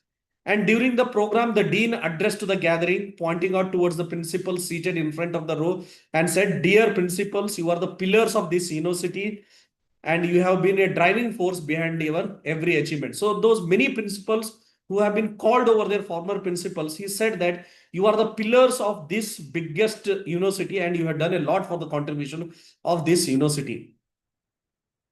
So for years you have been into this chair, but think for a moment, what will happen to this chair if a person is sitting on this, suddenly gets up and walks away? So now he asked a dean question to all the principals sitting over there.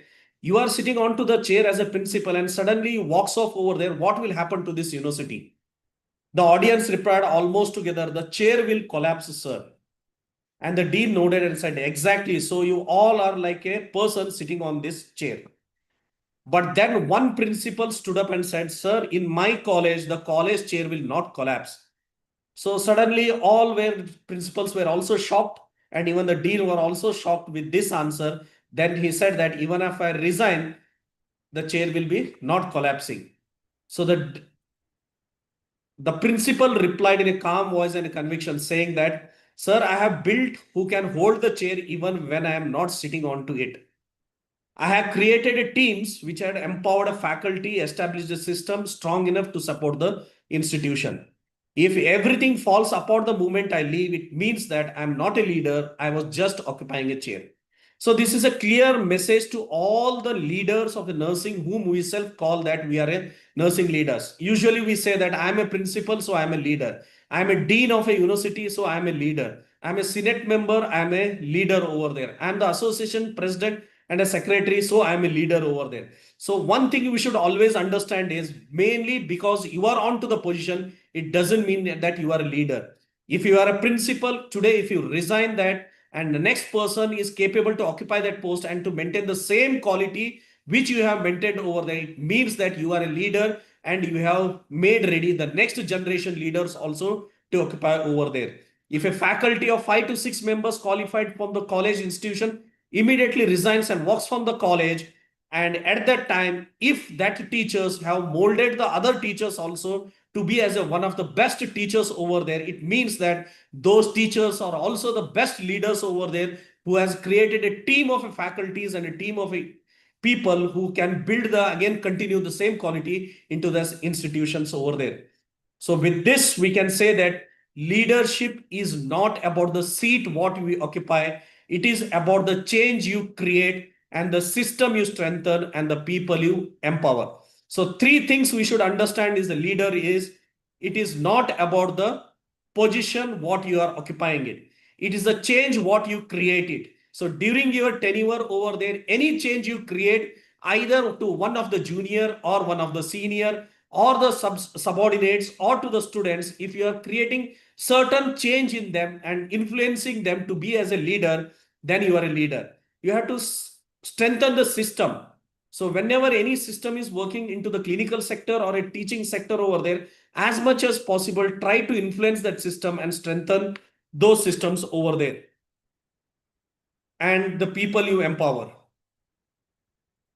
So there is one definition given by the Maxwell that leadership is the influence, nothing more, nothing less.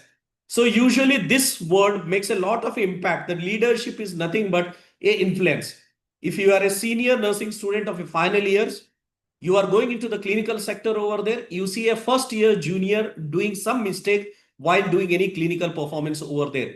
It is a senior leader, you are there to guide him and see that he will be doing in a right way, but not with the force, not with the scolding, but in meticulously you are explaining him what is the right way of doing in a polite and a correct manner of communication. That means that today you have influenced one junior over there, and in turn that junior has developed that capacity of influencing, and then he is going to influence the next coming juniors over there. So here you are seeing that a leadership line starts from the final year student going to the first year, and then the next to the next generation over there.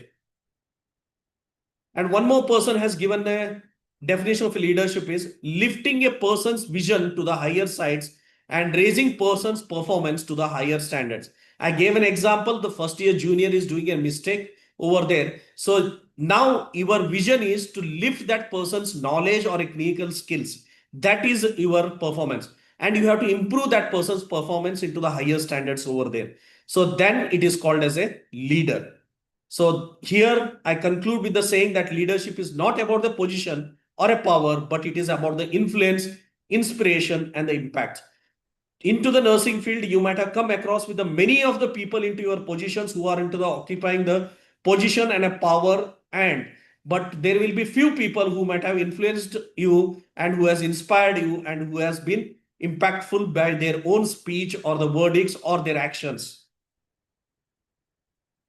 So now today's on to my topic is about the team leadership. And this team leadership is nothing but the subset of the leadership, or it is one of the the part of the leadership that is called as a team leadership. So when it comes to the team leadership, we should always remember one thing is what is this team leadership? So usually team leadership is one of the most essential soft skills in the healthcare. In any clinical or academic settings, we see that no single person can achieve excellence alone over there. For example, if you are working in a hospital over there, if you are a nurse, then the doctors are there, pharmacists are there, the lab technicians are there, ward boys are there, the other cleaners are there. All these people together form as a team over there. You alone cannot do anything over there. Assume that you have taken the blood drawn already. You have for the investigation. You have taken a blood drawn and you are sent to the pune over there to give it to the lab. So assume that he doesn't go and give in a proper timings over there. The results may again vary over there. Then again, we cannot blame that only the one person over there. So if at all any one person does a mistake, the whole of the outcome is always impacted. So always this team leadership is the ability. First is to guide a group towards a shared objectives. So always we should have one shared objective. For example, we are from a nursing educational institution. I am a principal over there. So as a principal and a faculty, our one shared objective is to see that our students should get a best learning experience should be given over there, and they should be coming out with a handful of very good skills over there and a comprehensive skills. So that should be our main objective. And this objective, a clear directions has to be given to all of our faculty members so that they will be delivering the same thing into their respective classes or into the labs or into the clinical area. Next is, as a team leader, you should create a clarity, trust, and accountability. If you want to make the team to work with you, you should have a clarity what is your aim, what is your vision, and what you expect at the end of the team from the team. And you must remember that you should always have a trust onto the members. If there are 6 members into the team, always trust that members over there. Unless you have a trust, the whole team cannot become as a one of the people.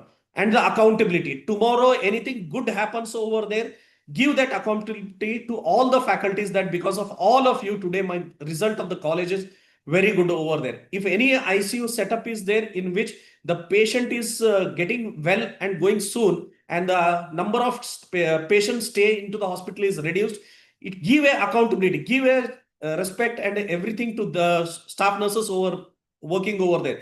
The credit of good should be never taken that I am the principal, so the credit comes to me. The credit should be given to the whole of the people. Whenever any wrong happens over there, a person has to take the credit to themselves, but still the accountability has to be left to all the people.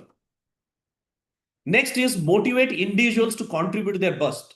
So each and individual has one or the other good qualities over there. One person may be good at the communication skills. One may be very good at the presenting skills. One may be good at organizing certain of the events. And like that, different persons has a different skills over there. So here each as a leader, we should make the team of such a people that we have a mixture of all the people with all the qualities should be there. So and motivate each of the individual to contribute what is the best in them so that the whole team will be very successful into the future. And next is resolve conflicts and maintain the cohesion. So whatever the conflicts is there into the team members, when you are working with the 5 or 6 members over there, a small of the conflicts is also arising over there. As a team leader, it is my responsibility or our responsibility to see that by thoughtful communications with the empathy, all those things, you should try to solve the conflicts without any on the force or without any scoldings over there. That always we should remember that as a leader, we should be having a shared governance among ourselves, that we should be never onto the force. If you force them as a leader that you need to follow this, They may follow on the one day when you are in front of them. But once you go out, they will not follow it. So that's the reason we say that we should convince the people and say what is the right way of doing it and what is the conflict which has happened over there. So we should make them to understand each other's mistake over there. And again, with the goodwill, we should move towards the higher objectives. So next we'll see is the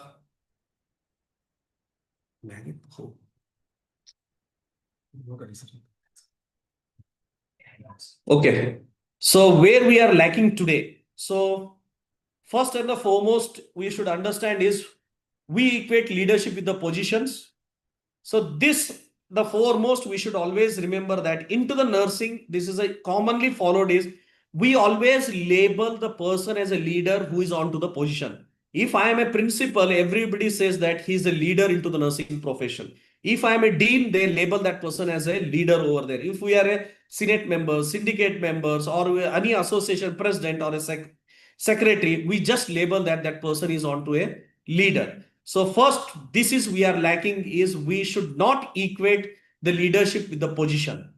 Second, we are lacking is we have many leaders, but they are confined to their own spaces. So we see that whenever institutions are there, now 680 institutions of nursing are there in Karnataka. But when we say about the quality educational institution, we label only 50 to 100 educational institutions are very good or extremely good of center of excellence. Why we say this? Because those institutions who are managing, either it's a principal or a management or a faculty, they are managing in such a way that they are doing the wonders for their students, their faculties, and all those things. So it means that the leaders are available in those institutions, but they are confined to only that institution over there. There are many hospitals are there where we say that the nursing services are very excellent in those hospitals over there, because the nursing superintendent may be there, or there may be some of the staff nurses are there who are doing extremely good into their leadership over there, and they are maintaining the quality into their nursing services into those hospitals. So they are confined to their own hospital or own institutions. So these type of leaders should come out of their institution also, out of their institution, then only it will be good. Then the third we are lacking is we focus more on control than the growth. So majority times we have seen that we always try to control the people. If I am a principal, I try to control my own faculties over there. If you are a faculty, you try to control your own junior faculties over there. If the junior faculty is there, they try to control the students, and the students in turn control their junior students over there. So here, this focus of leadership, again, we are lacking is we should not control anybody over there. We should emphasize that we should only on to the growth, help, motivate, clear their visions, motivate them, and see that they should be always growing into the field. And the next thing is presently where we are lacking today. That is the fourth thing is we chase recognition instead of contribution. So today I become a principal over there. I'll be going back of the recognition over there that today I am become a principal. So tomorrow I may become the board of studies member. Tomorrow I may become the academic council member. Then I'll be invited over there here as a guest. So we concentrate more on these recognitions, awards, medals, what I am going to get it. But our contribution should be thinking that what is a contribution I can do as a principal towards this institution. This institution we're running only the 2 programs. After me taking over the charges, how many programs again has to be implemented over there? These all things contribution we should think as a leader, but we are lacking over here. And the next is we work for short-term achievements. So our achievements are always short terms. So we don't focus onto the 5-year plan, 6-year plan, 10-year plan. What do we need to do into the profession over there? How we can grow our university over there? How we can see our profession has to be grown? How our institution, education institution, not only our institution, but all the institution into this district or into the state, how it needs to be improved over there. So this short-term thinking of the leaders is again one of the lacking. And next is we mistake leadership for the privilege. So once we get any position, so usually because into the many of the scenario we see that leadership means we think it is a chair, it is a power and authority. And when we sit over there we think that it is a privilege, I have got it that. So without doing anything, I can sit idly because I am onto the topper position over there. So this is again a mistake over there. As a leader, when you get any position, again, you should try your best to see that whatever the best can be done from being onto the position, we can do it. The next is we resist change instead of driving it.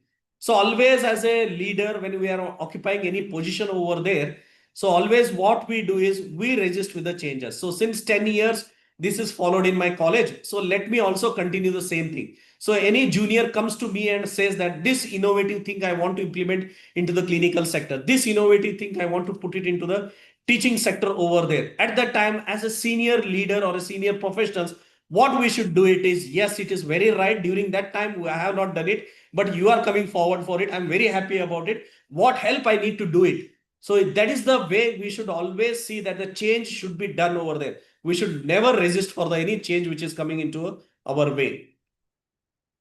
So now let us understand what true leadership really is. So leadership is about the influence and not the power. So if today as a principal, I am influencing my 10 faculties over there with my attitude, with my knowledge, with my skill, with my communications, and with my actions also. Because sometimes the leaders are there, just we speak lots of the things over there. But when it comes to the action, we are zero and we don't put that the whatever we say into the practice over there. So always we should see that the leadership should influence in terms of the communication also, and in terms of the action also, in terms of the motivating the people also. And the next is leadership is a service and not a privilege. So we should always change ourselves that this leadership is about the service and not the privilege. So always we see that we should be not privileged. And leadership is contribution and not the competition over there. So always we see that leadership is competition. Today I get one position over there, then I'll be having the hunger for the next positions over there that I want to grow next into this position, next into this position. But in whichever the position I have been given as a leadership role, did I contribute something over there? If I have not contributed over there, then it means that I'm not fit to be again to the next competition into the leadership positions. I need to contribute something towards my profession, towards my nursing practice, towards my nursing education. Then only the competition into the leadership will be always helpful. And the next is leadership is a vision and not a position. So when you take over any of the thing, assume that the fourth year students itself, we label that person as a leadership over there. That person will be having a certain vision over there, that today whoever comes into my ward over there, for all my junior students, I'll be teaching them about the communication skills. I'll be teaching them about the skills of this procedure over there. So he should have that vision as a short-term vision that this I need to improve it over there. So that once he has a short-term visions, once he become into the good leader, as a budding leader over there, he can influence a lot of the things. So it's not about the position, it's about the vision. And leadership is growth, not the control. So it is a clear statement that we should never control any person into our life. If you are controlling them with your chair, with your position, with your authority, and with your power over there, either the muscle power or what to say, the political power, or any one of the position or the chair power, then it indicates that the control, it will be only till you are there into that chair. Once you come out of that chair, nobody will listen to it. Instead, if you are motivating them for the growth over there, even if you get down from the chair, that person will be respected till for the lifetime. So we need to inculcate all these things into our lives. Then we'll see what is the real face of the leadership over there. So here service should be before self and lifting others above yourself. So we should serve the nursing education, nursing practice, and service the humanity before thinking of our self upliftment all the time. Action above words, role modeling, discipline, ethics, and dedication. So already I have said it. There are many people who sit onto the chair or into the positions. They speak big things about the leadership over there. But when it comes to the action, they are not the leaders because they don't practice at all. So you should develop yourself as a role model. So today, whatever I speak, whether I am following that into my life or no. If I am following that over there, then it indicates that I am a role model. The opposite person sees that. So whatever he has said it, he is following into his life. So that's a role model. And there should be discipline and the dedication into the person. And next is courage in adversity, taking tough but ethical decisions. So person of a leadership always should have a courage in adversity. So there are many things, issues comes into your personal life, professional lives. We should always have the decisions with what is right and what is wrong. And a person who takes this courage and a right decision, whether it is harm to him or to the personal or to the institution, but if he is into the right thing as a moral and ethics says him, then he should be courage enough to say this is right and this is wrong. And growth of others, creating a leaders, not the followers. So today when you are into the position to create many leaders over there, always you see that you should always think of the growth of the any one of the professionals, either it is a student or a nursing officer, anywhere. We should always see that we should mold them to grow into the higher into their positions over there. So then only they will be as your role models. And legacy beyond the tenure, being remembered for transformation and not for the title. As I said earlier, if you get one position as a principal, or you are the registrar of the one of the councils, or you are anything, one you are into the position, or example is a dean of a nursing is there. So once you get any position over there, we should always remember into your mind that that is of a short-term tenure is there. So during your short-term tenure, whatever the work you do for your profession, you create your own legacy over there. And you will be remembered for your lifetime because you have created your legacy during those time. And next we'll see why this team leadership matters into the healthcare. So this is the most important thing, that why this leadership matters in the healthcare. So no healthcare outcome is achieved by one person. Again, I have said that we healthcare team means we have a medical fraternity, pharmacy, dental fraternity, the class 4th workers, everybody together forms as a healthcare team. So each individual single person cannot do it. If a nursing superintendent is a highly knowledgeable, skillful, she alone cannot change any of the system. If only one ICU nurse is a very knowledgeable, very skillful and a very dedicated, again she cannot change the system. So if any the patient outcome should be very effective, the nurses in all the shifts should be very effective. The nursing leadership, that is a nursing superintendent, should give all the things what is required, and she should think of the welfare of the nurses also who are working over there. The next is build a culture of accountability and respect. So always we should see that we should cultivate a culture of accountability. Anything happens good into the system, always say that we all together have achieved this, and always give a respect to the individual, whether it is a junior, senior, or the most junior person who has joined today also. The respect towards any of the person is the most important. And the effective teamwork prevents errors and improves the safety. And as I said it, whenever we have a good team of a people over there, it prevents the errors. So if one team member is not performing very well over there, whole our teamwork become the ineffective over there. Next is reduces the burnout and increases the staff morale. So all of us know that the burnout is nothing but the stress what we have, the workload, because either with the lack of the nurses into the hospital or a lack of teaching faculties over there, we have a emotional, physical, all those burnout happens over there for us because of the more of the workload. So if you have a good team of a people over there who are surrounded with you over there, at that time you will get the support from those people and we can reduce these burnouts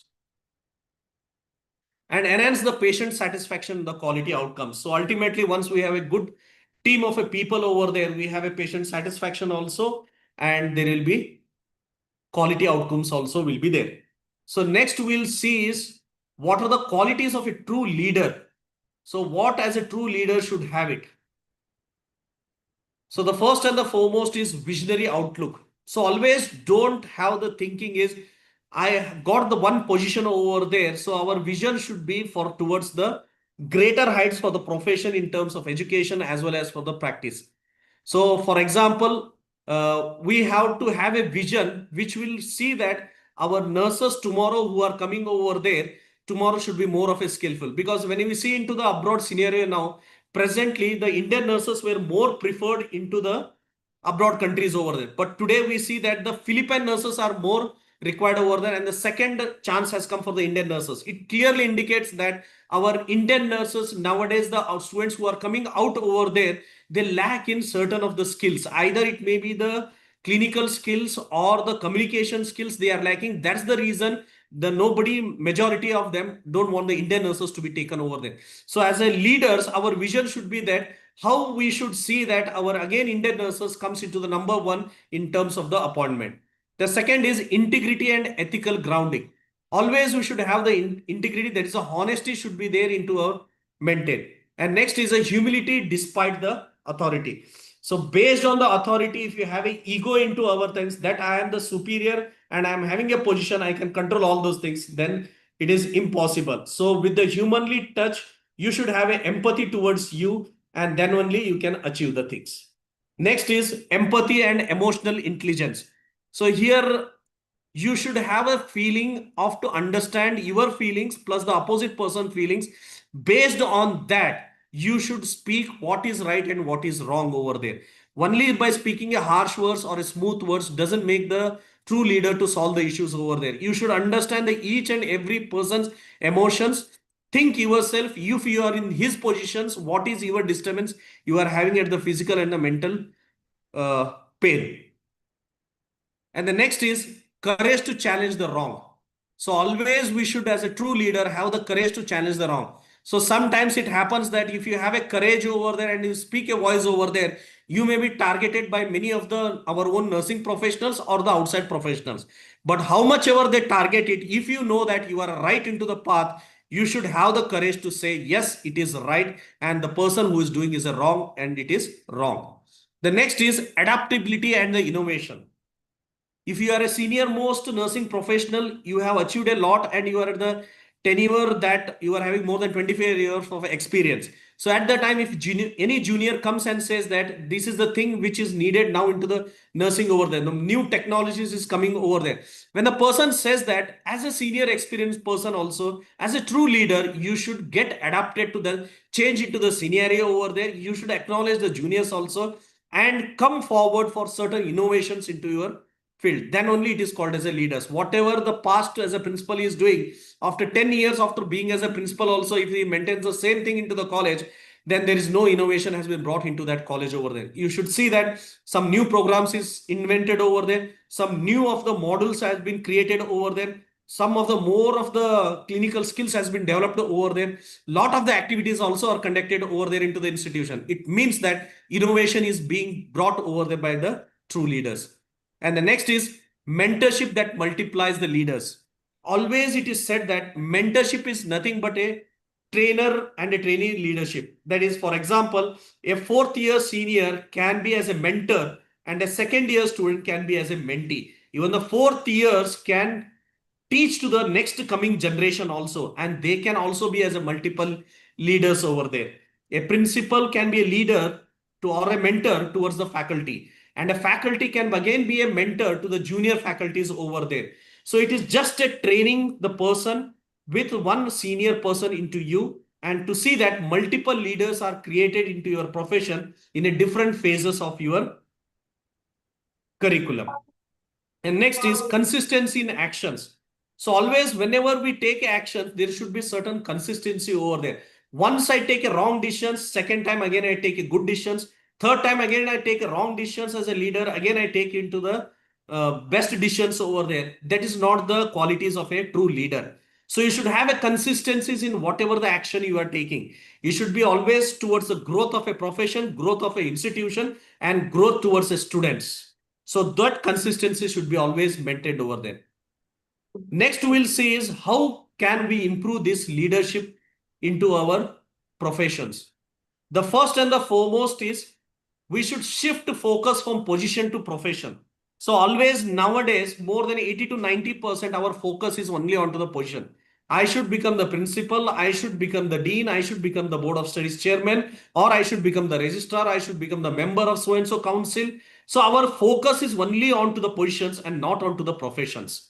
Okay. So focus on what best can be done into the profession over there. For example, into my introduction, Dr. Suresh has said one thing over there. that we changed a milestone changing that in a military nursing. Okay, you may be knowing that since 81 years, a British Act, they have made that in a military nursing, only females are allowed to enter into a nursing officer, that is as a lieutenant over into military nursing services. But we, as a team of a people together, we filed a case into the writ petition into the High Court of Dharwad. And after 12 years of the fight, we got a verdict that henceforth the men nurses are also allowed to enter into the nursing profession. It means that all the team of the people, they did not focus onto their position that I want to enter into military nursing. Whoever has people filed a mail into the military nursing case, they are not entered into the military nursing, but it is for the next generation which is going to come up over there. That is, we are focus of those team was towards the profession and next coming generations. Then expand beyond your own space. So always if you are a good leader over there, you have a good qualities of a communication, you have a good qualities of maintaining a good IPR relationship, you are having a good political contacts. If you are having anything qualities which is making you to be as one of the good leader over there, then expand your space. Don't be confined to your own institution over there. Come out from your institution, train many other teachers also over there, and train many other people, nursing students, hospitals into other sectors. You yourself engage as a resource person, go to the different fields over there and see that your whatever expertise is there, you are going to deliver to the next other person so that more leaders are being created. Mentor the next generations. So always we should see that whenever you are as a principal, because I am a principal, so I am just taking an example of a principal. So if you are as a principal, if you are seeing that whatever the work has to be done into the college, everything I do it and give to those people to do it over there, it means that I'm not training the next generations. So even though today I resign from this institution over there, suddenly next person takes over tomorrow as a charge, that person should be equally capable to take over the charge as a principal and maintain the same quality which is going to maintain. So we should always train the next generations to come over there. There should not be a vacuum created that we had earlier a good leaders and now we are not having the leaders. So this vacuum should not be created and we should see that our generation should be mentored. And next, build a systems and not events. So always I say it, whenever we have issues, we always address that issues over there. So we have a certain issues into any one of the issues in university, suddenly we start establishing or solving that over there. So always we should maintain one thing is anything event is there, don't try to solve only the event over there. Build a system over there. So usually we are given a INC inspection. When INC inspection comes, last moment, 1 month, we sit over there, prepare all the documents, everything it is done over there. But instead of that, the same quality assurance, if you are maintaining that for a whole 1 year, the database is ready, attendance is made ready over there. Then your labs, whatever the checklist is there, you are going to check it every weekly, monthly, if it is done over there. The lesson plans, all those things is prepared every time whenever the classes is taken over there. When you maintain all those things over there, so when the inspection comes over there, you will be not having any of the difficulties. So don't prepare ourselves for the events, but prepare a system which needs to be set so that even you leave it, second person takes over the charge. Next, embrace the innovations and the change. Always this is among our professional seniors, always we feel it that whatever we were doing in past, it is right and it should be continued over there. So something we need to change. Always we say that the present generation is a Gen Z generation. Gen Z generation is such a way that they are molded in such a way that they don't like to listen to many of them. But we are a millennial generations over there. It means that we have been made in such a way that we can mold to any situation and we can mold and get the effective changes into any generations over there. So we should be very thankful and opportunistic that we are into the millennial generation where we can make changes and adopt accordingly. And next, the last is a practice humility and empathy. I'll not go much onto this humility and empathy because the last presenter has already clear said that empathy is most important for as a leaders to understand the present feelings, person's feelings and the opposite person's feelings and act accordingly and take the decisions. And the next is lead by examples. So leaders always lead by examples. So assume that today, whatever the speech I have given over here, And tomorrow you should see that whatever the person Sanjay Pirapur has given this presentation, whether he is following that into his life or no. If I am not following the things, then it clearly indicates that I am just a fake leader who always says the thing. But if I am set up an example, whatever I am doing the same thing I am speaking over here, it means that yes, he is a true leader. So always we should set an example over there and should create a history. Again, for this one example, I would like to always say that Rajiv Gandhi University of Health Sciences, we had it over there. And since 19 years, none of the nursing people got elected as a Senate member. So after the team effort of all the nursing leaders, principals, faculty all together, after 20 years, first time in 2018, a nursing person got elected as a Senate member over there. It means that a team together made one nursing leader to come up over there. So we have set an example that if we as a nursing leaders get united, nursing faculty get united, nursing principals get united, we can achieve it. Once we achieve it, we can give next the hands to our subordinates who are the budding leaders. They can take forward the legacy which is been established by the nursing leaders. Then last is the create a vision and communicate. Create a vision and communicate it. So always every institution needs to have a clear vision here. And leaders should not only have one, but also have to communicate it effectively so that everyone works with a unity and a purpose. If the clear vision is not given to them, they may not work with the unity and the purpose. So these are the 8 things which we can improve as a leadership. So next we'll see the soft skills for the team leadership. Already into the last presenter, Madam has said about the soft skills. So again, I will not go deep into these soft skills, but we should understand certain things. First is emotional intelligence. So as a leader, you should have this emotional intelligence. That is, emotional intelligence is nothing but the ability to understand your own emotions and the emotions of the others. So if you have the high emotional intelligence, you can remain very calm under the pressure also. If there is a lot of stress is there, but still you are calm. Lot of allegations has been put on to you, but still you are calm. It means that you are having good emotional intelligence, and that is a true essential soft skills needed for a team leadership over there. Then the second thing is trust and delegation.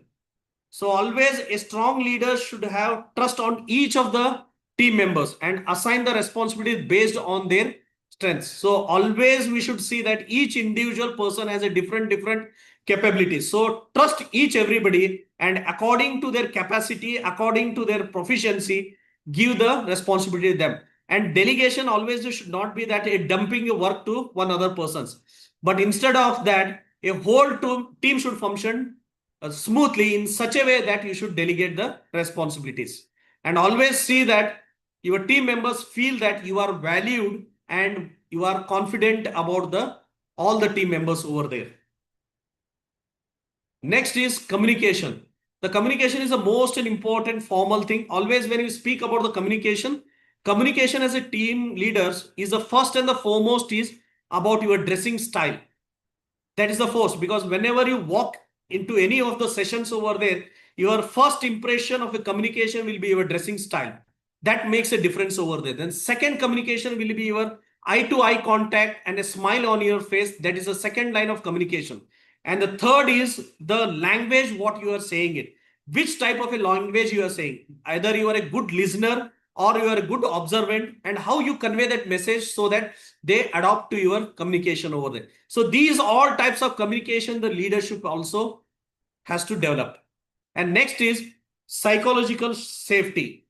So here in a psychological safety, it means that create an environment where team members feel that they are safe to speak without fear of blame, judgment, or the humiliation.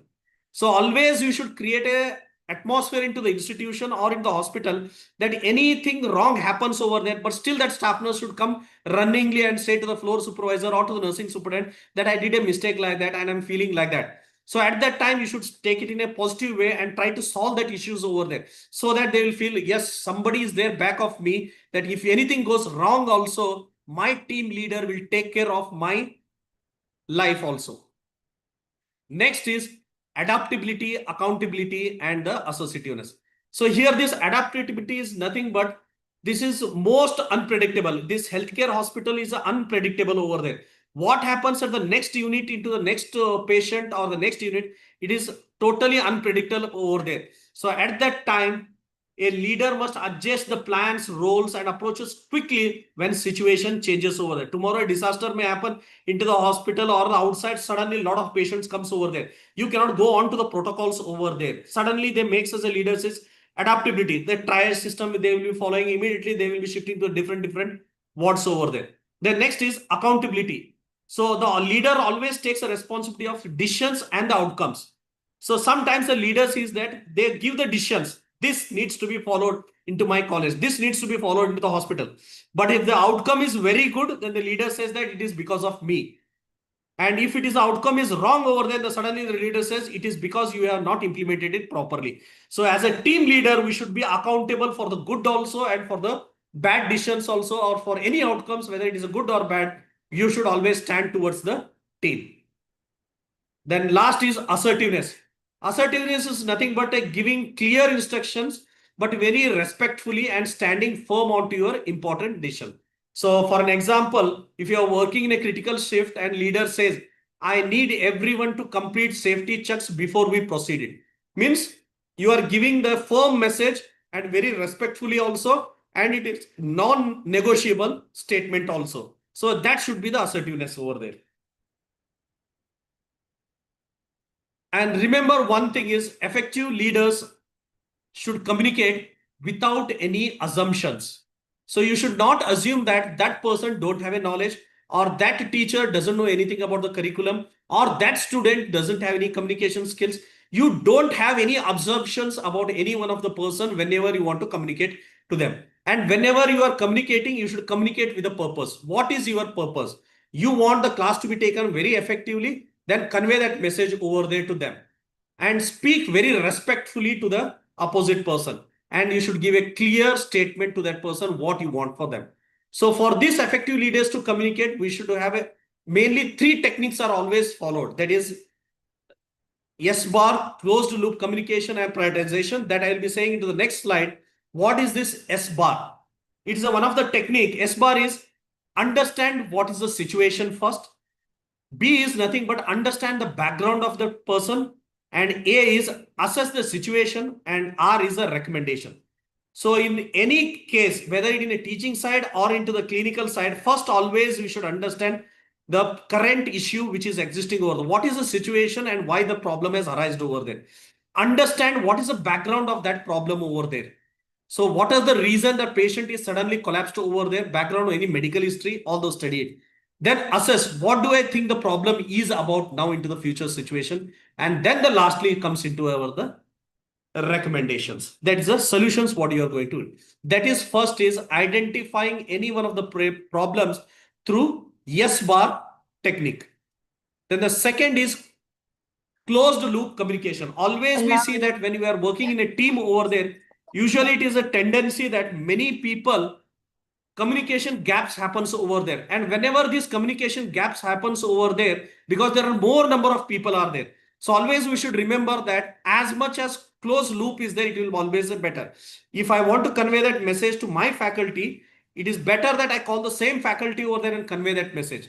If I call a different faculty and convey a message to them to convey that to the next person over there, again the message may be conveyed in a different matter. So always we should have a closed loop, that is sender should send to the receiver over there, and receiver again sends back to the same sender and the receiver. So whatever the communication is there, it will be under the closed loop of 1 or 2 persons. And next is prioritize the work. It is called as a project prioritization matrix. So assume that there is one important issue is existing over there.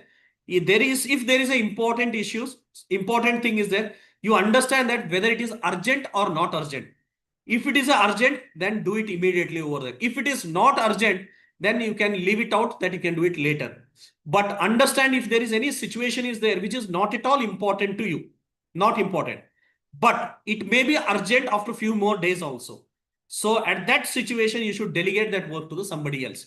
But if you come to know that it is not important also and not urgent also, better to delete that issue and situation at all from your mind and from your schedule also. So these are the 3 techniques in which a leadership can be increased.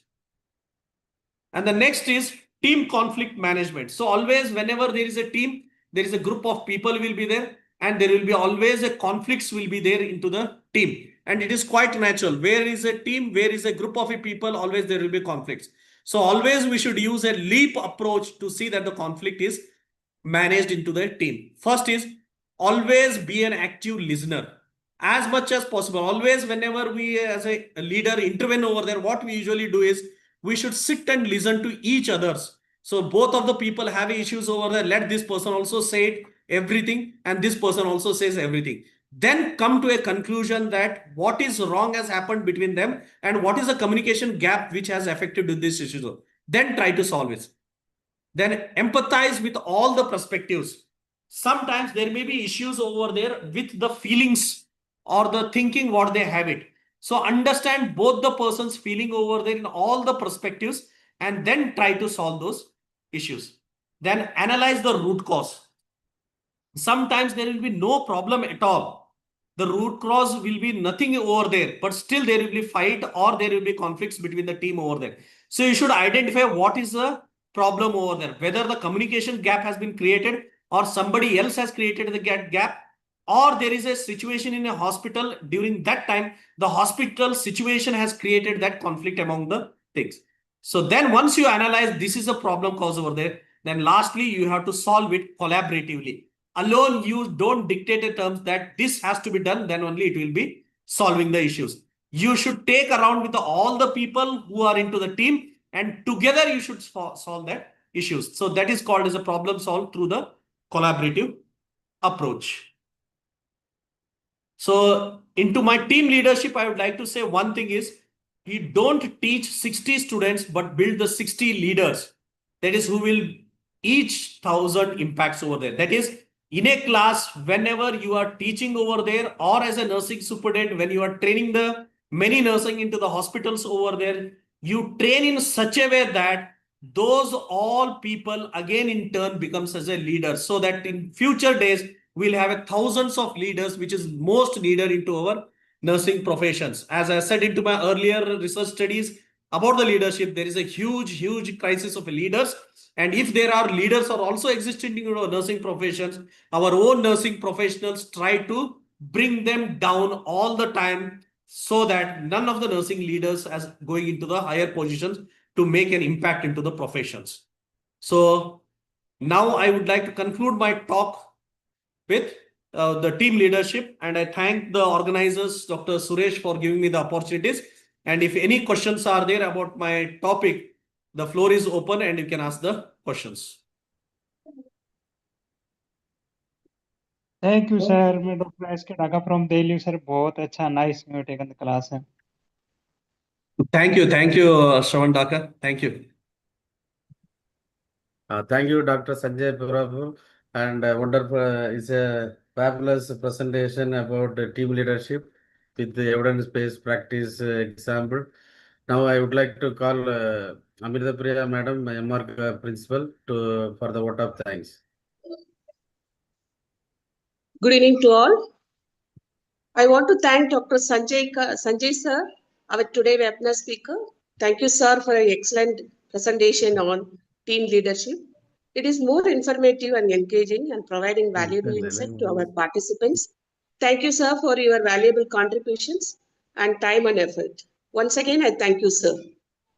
Thank you very much. Thank you very much for all the organizers. Thank you. Now, thank you to all. Now, I would like to call Mrs. Susila Madam, Professor, Bangalore University College of Nursing, for the entire session. Vote of thanks. Susila Madam.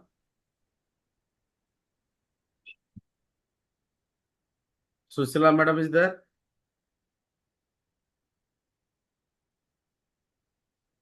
Madam Susila Madam, are you online?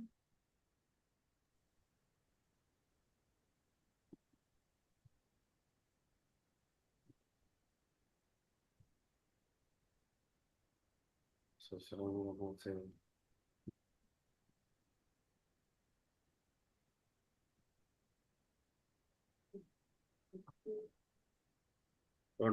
minute.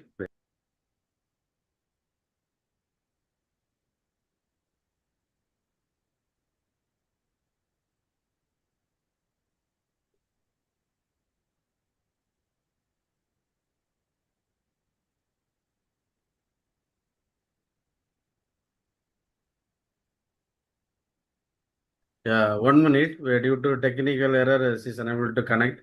She will come online within 1 minute. Thank you for your patience.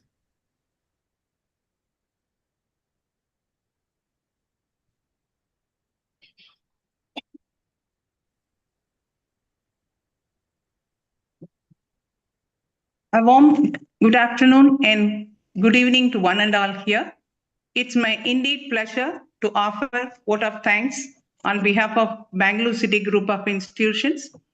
I'm thankful to my chairman, director, dean, who have permitted to organize this webinar with the eminent and expert speakers.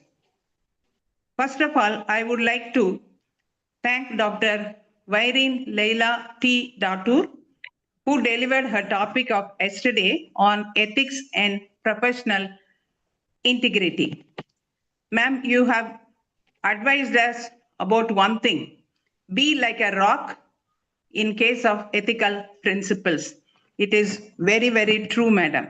Thank you for that wordings. And also, you added to say that integrity and ethics is a contagious.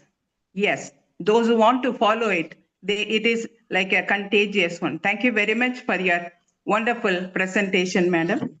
Next, I would like to thank Dr. Meena Patol, who spoke on emotional intelligence. Ma'am, this is always live in the patient care as well as in our professional life and in personal life also. Further, you added saying that emotional intelligence will increase our empathy. It is an excellent quote, madam. Next, I want to tell about the third speaker that is of today's session. I would like to thank the speaker of today's session, Dr. Chandrakala, madam, who shared the topic on communication skills for effective leadership. Ma'am, these two are bun and butter, and you always said many components, and in this components of communication, empathy in communication, active listening, reflect during communication, effective feedback is a very important component. And always the feedback should be there, as you said about the Bill Gates. And the situation behavior impact model also made an impact on your talk. And my appreciation and congratulations for bringing the gender bias in your university. God bless you, ma'am. Next, I come to the next speaker of today, Dr. Sanjay Pirapu, Principal, Kieli Institute of Health Nursing. Sir, I have seen your leadership activities, and you have been given a right topic as team leadership. I have seen your activities many times, and you got a wonderful topic, sir. And we as nurses, we have to raise our collars to say that 50% in the healthcare delivery system, nurses are there. We have to raise our collar, including you, sir. And the second collar raising is for you to bring after 81 years, the men are brought into the military. That is your second collar up. And third collar up is, you said that nursing is not involved in the RGHS involvement. You brought after 20 years, you brought that is your third collar. Sir, you said a true leader create a change to strengthen the system. And you said leadership is a service. That is true, sir. And always leadership control should be always through the growth. And take messages to become #1 Indian nurses. because you said that Philippines are occupying the first place. We as the nurses challenge that we'll produce good stuff, good students, professional students to become a professional staff in the abroad countries. So I thank once again for all the speakers. All the session was very good. It is innovative. It is enhancing our knowledge, and it was very clear. And I thank once again all the speakers. And last, I want to thank Madam Dr. Bharati, Madam Principal, Karnataka College of Nursing, who's been appointed as an observer on behalf of Karnataka State Nursing Council. Thank you very much, Madam, to be with us as a participant to observe our webinar.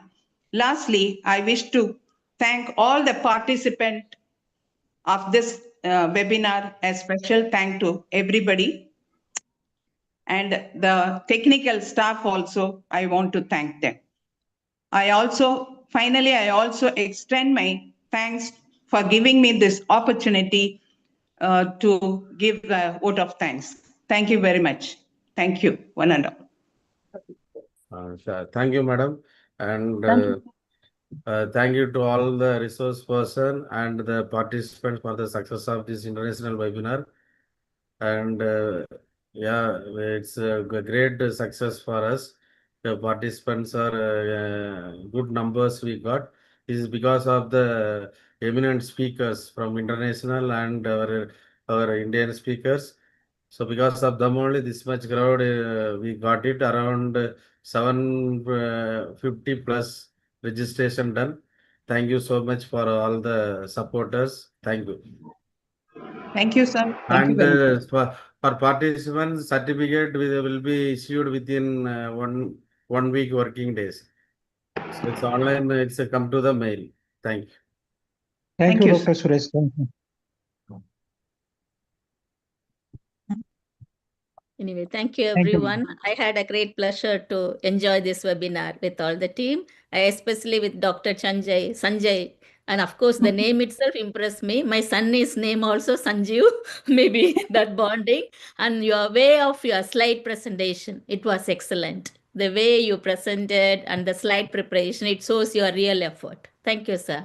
Thank you. Thank you very much, madam. Sanjay sir is like my mentor and my guru, and he is the like my brother, and he is the one take me always with him and influence, and wherever I go, because of him only I am also growing. It's right time to say that also. In Karnataka, I was nothing. After his company contact only, nowadays I am also one of the known person in throughout Karnataka, and I'm very happy to say that also. I'm always being with Sanjay Anna as a good Sicilian. Thank Oh, you. nice. Thank you, sir. Thank you for the Thank good you. Thank you. presentation. Sandhara We madam, I told her supported this is for our all. teacher in 2000. Yeah. She was our teacher. Okay. Okay. Madam, now also she is guiding us a lot. Yeah, so this platform, maybe it's a good platform to all communicate each other. Yeah, true. For our professional growth. Yeah, of course, even Dr. Irene and even her friend was asking about this registration in this nursing society one. They were asking about the registration. Anyway, we'll continue with that. Sir Sanjay sir हमारे sir teacher रहे हैं, हम दिल्ली में हैं, तो first Rajiv Gandhi में हमारा first batch था, तो सर हमारे भी टीचर रहे हैं सर, तो ऑल ओवर इंडिया में संजय सर को जानते हैं sir. Thank you sir doctor Sanjay. Thank you, Sean. Thank you, Dr. Sanjay. Thank you, madam. Thank you, madam. Thank you, everybody. I have seen you after a long time. Thank you. Thank you so much. Yes, madam. Same here, madam. Yes, sir. Thank you so much. Yes, sir. Thank you, madam. Thank you, everybody. Thank you. Thank you. Thank you for participants and everyone, all the leaders and teachers. Thank you. Yes, Thank ma'am. you You for are your the team achiever. effort. Yeah, we are your achiever. I could You are the appreciate the achiever to team spirit. Next year, if possible. Thank you, Dr. Viren, because Dr. Viren is busy. She's the person, again, like Suresh said, Yeah, when I thank moved you, to Dr. Saudi Viren. Arabia, Dr. Viren was the one who was helping me. She was the mentor for me, of course. Mentor and person. Whenever personally, professionally, I'm down, she was the one who stretched her hand to uplift me, and many times. And even her son, he used to help, like a compassionate attachment and all the things. Thank you, Dr. Vairi, for your continuous support. Okay, though you are now not with us in the PNU, but on Spain, like a family, still you are having a connection. Thank you. Thank you. When Suresh asked me for suggestion of one more speaker, the immediate person who came in my mind without choice of thinking of others was Dr. Virin. Even when I asked the help, though presently she's moved to Spain because her husband is holding a higher post in a military service. She's moved to Spain. So she was arranging on all the things. In spite of his all this chaotic and so many tasks, when I asked, he immediately said, yes, I'll help. Thank you, Dr. Virin, for your, again, continuous support on this one. Thank you, Dr. Virin. Thank you for whole Thank you team. so much. Thank you for the opportunity and congratulations to the organizers and to everyone. Thank you, madam. Thank you. Now, madam, as you said, now everyone can lift your collar and proudly said, we succeeded and done it. Thank you, ma'am. Yes, ma'am. Yes, Thank yes. you. Good. Correct. Thank you. Thank you. Thank you, sir. Thank you for it. Thank you.